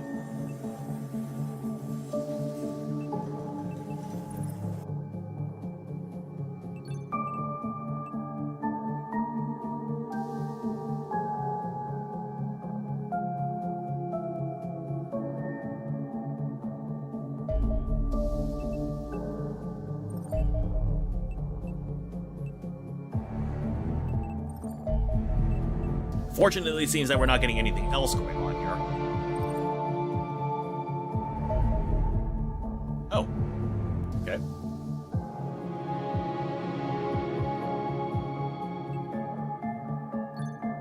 I guess we have a base attack happening.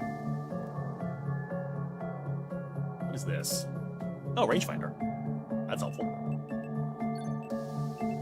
Also, I don't get... Okay, so this is a base assault. Why in the world are the sentries... You know, okay, this I don't get. Base assault. All hands on deck. Why can't we only deploy 16 people?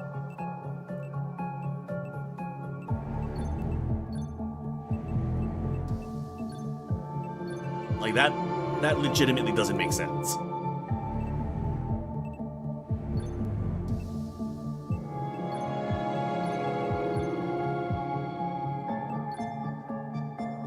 Honestly, Pearl, I have no idea when the full game is going to be released, mainly because, yeah, I guess even the devs don't necessarily know when it's going to be full release, but it seems like they have the story and the research hammered out. It's a matter of getting it all implemented. And again, this is early access, so I have no idea how long it's going to take.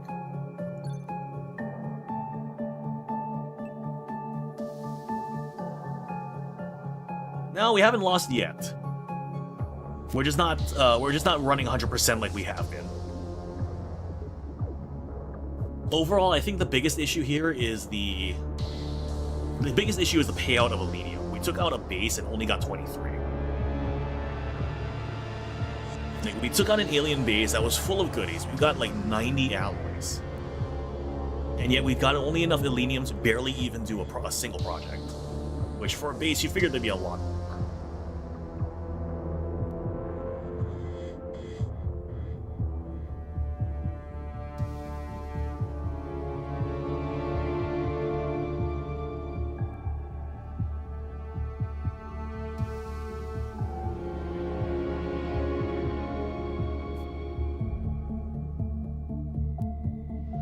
Because, like, even old XCOM, they let you have pretty much the entire base active, however many troops you have.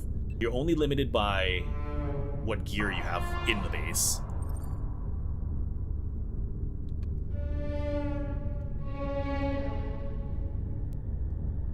Okay, they're all going to be coming in for the hangar, so I got to deploy up on this side mainly.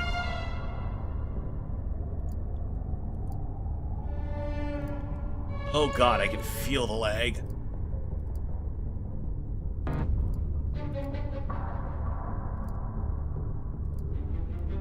Trissy does not have a weapon.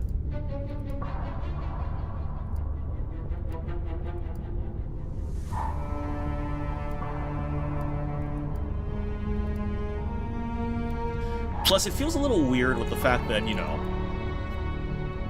I'm deploying everybody inside the access lift. When you would figure in a base defense, your guys would be, you know, in the bedrooms, in the armories, you know, that sort of thing. So this just feels weird. Also, I can tell it's unoptimized because, my god, the lag hurts.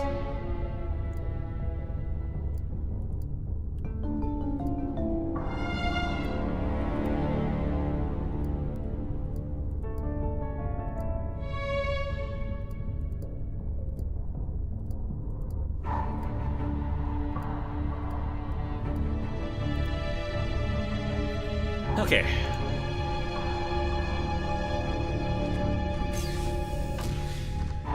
Oh, and the enemies get a free turn. That's cool. Also, how the hell did they get in here to start with?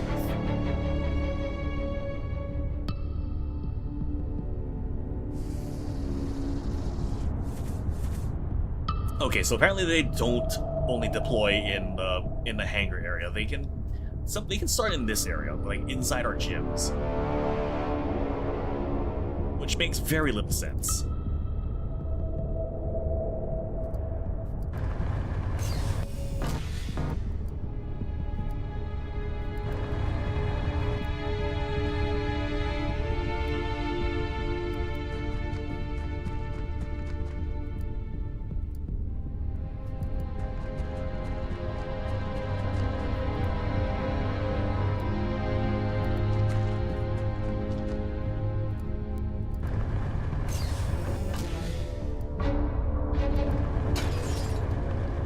I think the Mars just destroyed the door.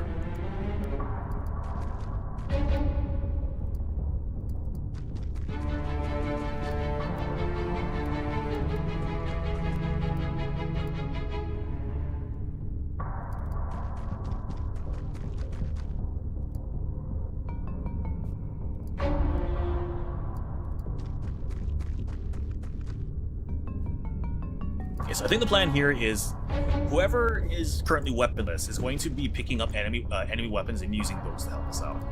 Because I've got 3 guys who don't have any gear whatsoever. Except for their grenades. Because they got completely unequipped for some reason.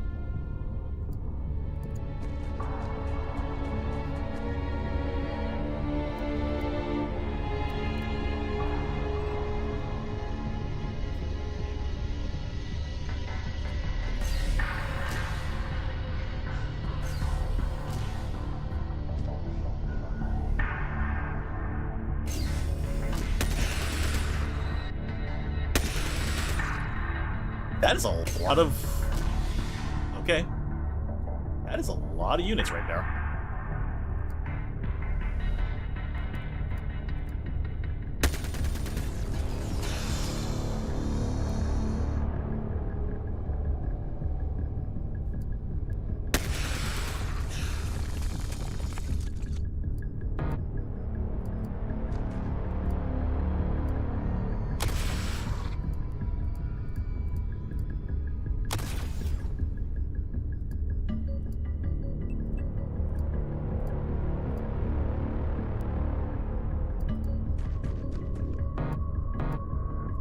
Honestly, I have no idea, Ashram. The game normally doesn't have any issues with lag. For some reason, it's only on this mission.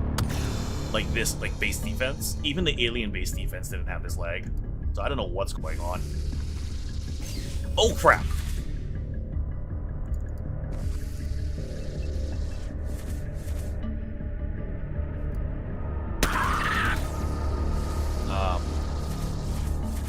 Hi, Reapers.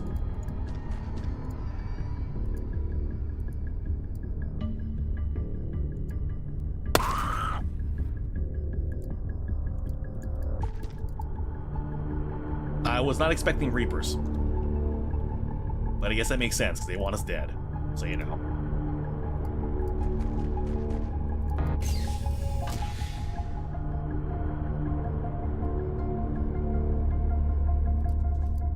The hangar's surprisingly empty.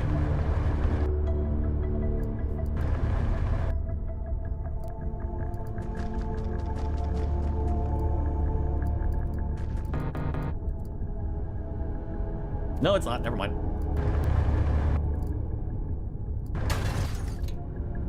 Yeah, so apparently the Marsh destroys doors even when they're open.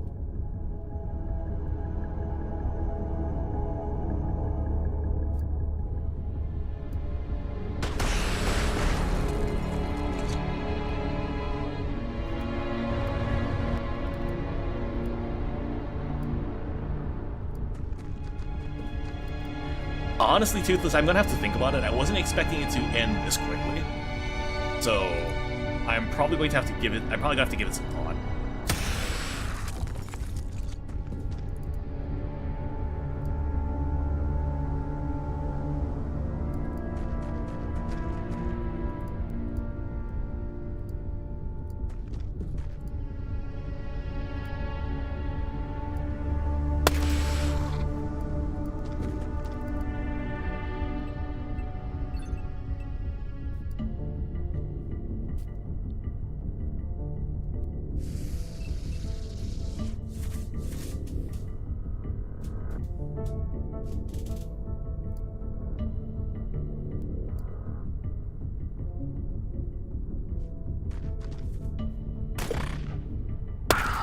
Thank God. Okay, I didn't even know there was another Reaper there.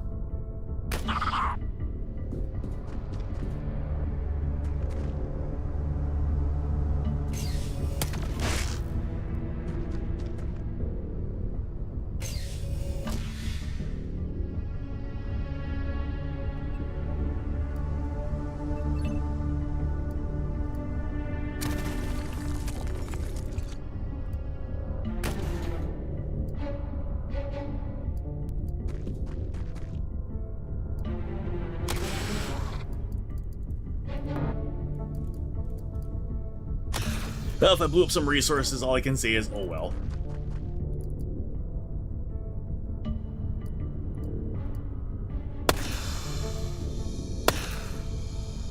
Okay, good.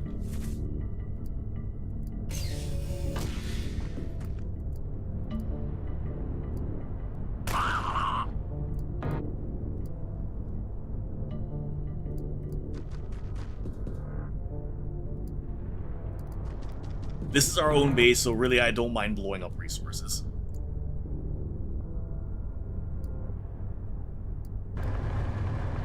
I love how I keep... I'm sorry, wait, what? I can just drive right through... Huh? My turrets can drive right through that? I can run right through that? Okay, yeah, this is actually incomplete. Good to know. Wow. That's kind of disappointing.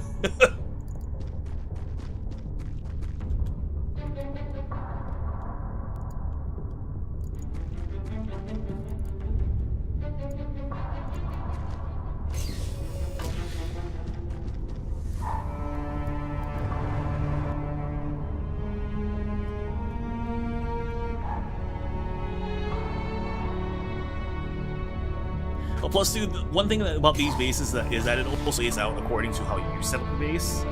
So chances are it might also be lagging because the game has no idea how to... They haven't optimized how to set this thing up yet. And that's my best guess.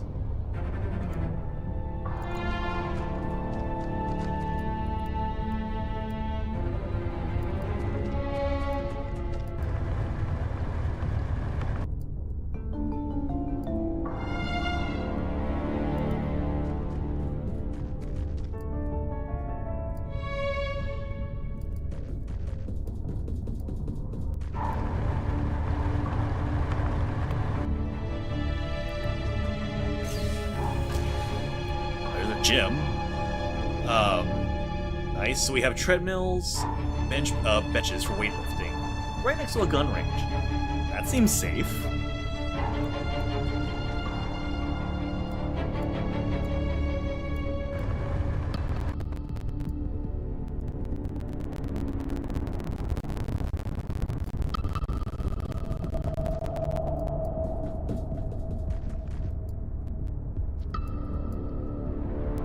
And I know for sure that there's something in this area, because I saw this gate open earlier. It might have been the Reapers, might have been something else.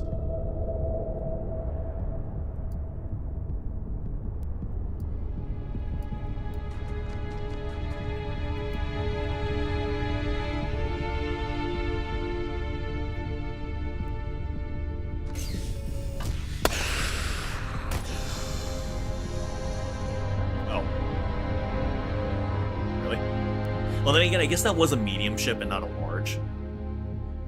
I guess that makes sense that there wouldn't be a whole lot of units on board.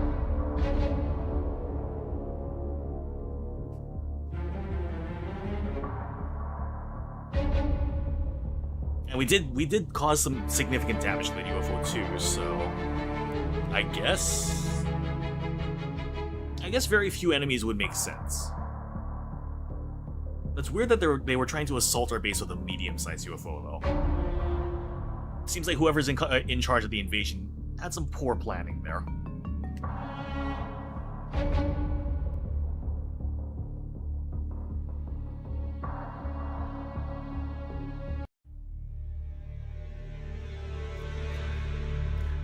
Wow, that wasn't even worth it.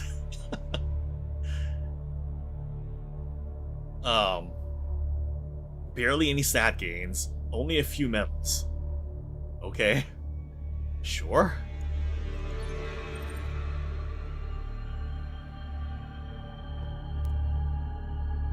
Well, then again, to be fair, the base defense, we had a medal for base defense, quote unquote. I don't think you can get more than one medal, one of each medal. In fact, let me double check that real quick.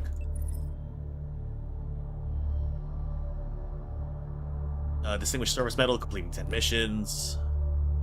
Killing at least 5 units in across their career. Eliminating 4 or more in a single tactical mission. UFO crash site. Terror site. And alien base. I know I've got other medals here. Crimson Heart.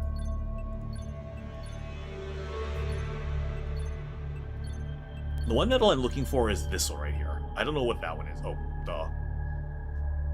Soldiers will be awarded the Gallantry Citation on successful completion of a mission where more than 50% of those participating Xenonauts were casualties. Xenonauts that are reduced to 0 HP count as casualties, even if they subsequently survive the battle. These casualty survivors do not earn the medal. No, so in other words, in order to get that medal, we actually need to lose units. That's great. So that's probably one medal that we're never going to get. But yeah, we only get one of each medal. You do not get multiples, unlike XCOM files, where XCOM files you can earn up to 10. 10 of each medal. These ones you get 1 and done. So you can get 1, 2, 3, 4, 5, 6, 7. You can get +8 to all your stats, and that's it. On top of regular training. So, you know. However, if that's going to be the end of this for now, I am going to probably end this a little early. Because I do need to think about what I'm going to do going forward, because I did not expect Xenonauts 2 to be over in 2 sessions. Well, 3 sessions, actually. But, that said, overall first impressions, not bad. Better than Xenonauts 1. Overall, better than Xenonauts 1. I will say that. Price point, definitely not worth it just yet. Thankfully, I got this for free, thanks to a good friend of mine being generous. Equipment screen, definitely very nice. Could use a little bit of improvement with the tactical vest layout, though. Instead of just being one giant block, I kind of want to see like what they do with old XCOM. You know, shoulders, legs, backpack, things like that, all separate. That's a nice little bit of inventory management versus just, you know, stuff everything together. Gear-wise, laser weaponry definitely feels like a good step up. Accelerated guns, definitely a step up from the ballistics that we have to start with. That I can very much appreciate as like a 1.5 sort of upgrade. Equipment, never really had a chance to use the tasers because of the range on these things are ass. Medkits, very helpful. C4 never used. The demo charges, very helpful. The automated module is very nice, and having this is kind of required in general for the +4 accuracy, both to improve your standard accuracy and to offset your armor, like your armor penalty. Armor plating, useful, kind of heavy, but nice. And enemies, overall, enemies not bad. Civilians, the reptile men, have definitely improved from what they were before. The wraiths, probably need to fight those some more for me to really figure it out. Scions, I can deal, but trying to fight them at long range is problematic. Reapers are what you would expect chrysalids, probably easier than chrysalids because of their armor values. The mantids, a very neat race. I like that. Not sure what to make of them in base mission because they're obviously not meant to be fighting in bases, but they're kind of cool. Like for that one time we ran into them, they're cool. The sectons didn't really run into them as often as I would think they would have, considering they're supposed to be like basic foot soldiers. I would figure we would be running into those a lot more often, but I'm not gonna complain. The cyber drones, intimidating, kind of awesome, a little terrifying to encounter them the first time. Alenium balance definitely needs some rework. Alloys, I think we're fine. We have a lot of alloys. Like I'm not even concerned about alloys right now. Corpses and weaponry disposal. I think I prefer Xenonauts 1, ironically, where you automatically sell the corpses. Like getting the research done instantly is great. Having them stockpile for no reason, however, not so great. They take up a lot of space for no reason at all. Unless they plan on being used for materials later on, especially for the things like Scions or Cyber Drones, where I can see us repurposing their materials for like shields or armor, things like that. Armor is not bad. Defender armor is useless. Warden armor can be helpful. Never had a chance to make use of the the next tier above Warden armor. I can't remember what it's called right now. But the armor penalty, the weight penalty looks really bad. That definitely needs a bit of a rework, I feel. What else? Research, I can very much appreciate the funding game without doing any sort of research or manufacturing, and the fact that it stacks with multiple bases. That I can very much appreciate. Air combat, I can dig it. Music is good. That I probably do need to do more with. It does feel like it'd be a lot more fun once I get more jets in play. Like that seems something that I would be very much enjoying with like a 3-jet squadron, for example. Ammo, honestly, ammo is fine. The biggest thing here is with the ammo. Shots per mag. Makes sense the fact that the basic lasers that we start with aren't going to be great. The ammo recharge feels like we could use a little more accessibility for what it does. Maybe instead of 25 Alenium, make it like 20. Like just 5 Alenium off, that's a big step up already. So I would probably make that as a recommendation. What else? Panic definitely could use a rework a little bit. Bases and terror sites and whatnot makes sense. Like those are gonna spike Panic a lot, obviously. But Panic rising every single incident that happens on like when you're not able to shoot down UFOs, or if they're not even on your radar, that can add up very quickly, and it seems like you constantly have to have your jets patrolling. Which, as you can probably guess, with the lack of Alenium, can be problematic, especially when they start fielding medium and large UFOs. Like there's just the curve that you can never catch up with early on. You're almost guaranteed to lose at least one nation there. Okay, I'm looking forward to getting the plasma weaponry and fusion weapons. That's going to be fun when they implement that. Dragonfly should be interesting. I've never had a chance to use a Dragonfly yet. And Builder, thank you very much for the 100 bits. Much appreciated. But yeah, overall, I would say this game is good. Plenty of space for improvement. Definitely going in a good direction to start. Needs rebalancing in some aspects. Other aspects already pretty well balanced, I would say. Also, one minor complaint on my part. When it comes to the guns that have auto fire, if we have less shots than the maximum allowed for auto fire, let us pull the trigger until it goes click, please. Especially for the like the LMGs. You can only fire in 3 or 10. If you happen to wind up with a combination of shots that leaves you sitting at, say, 4 or even 2, you're not going to be able to use the rest of that mag, which makes it completely useless. Whereas in XCOM files, you can go full auto with like 10 shots or 12 shots or whatever, with 10 rounds in the mag, and you'll just fire until it goes click. And then you can reload from an empty mag next turn without wasting any ammo. But that's more of a nitpick on my part. So, you know. Overall, enjoyable experience, needs improvement.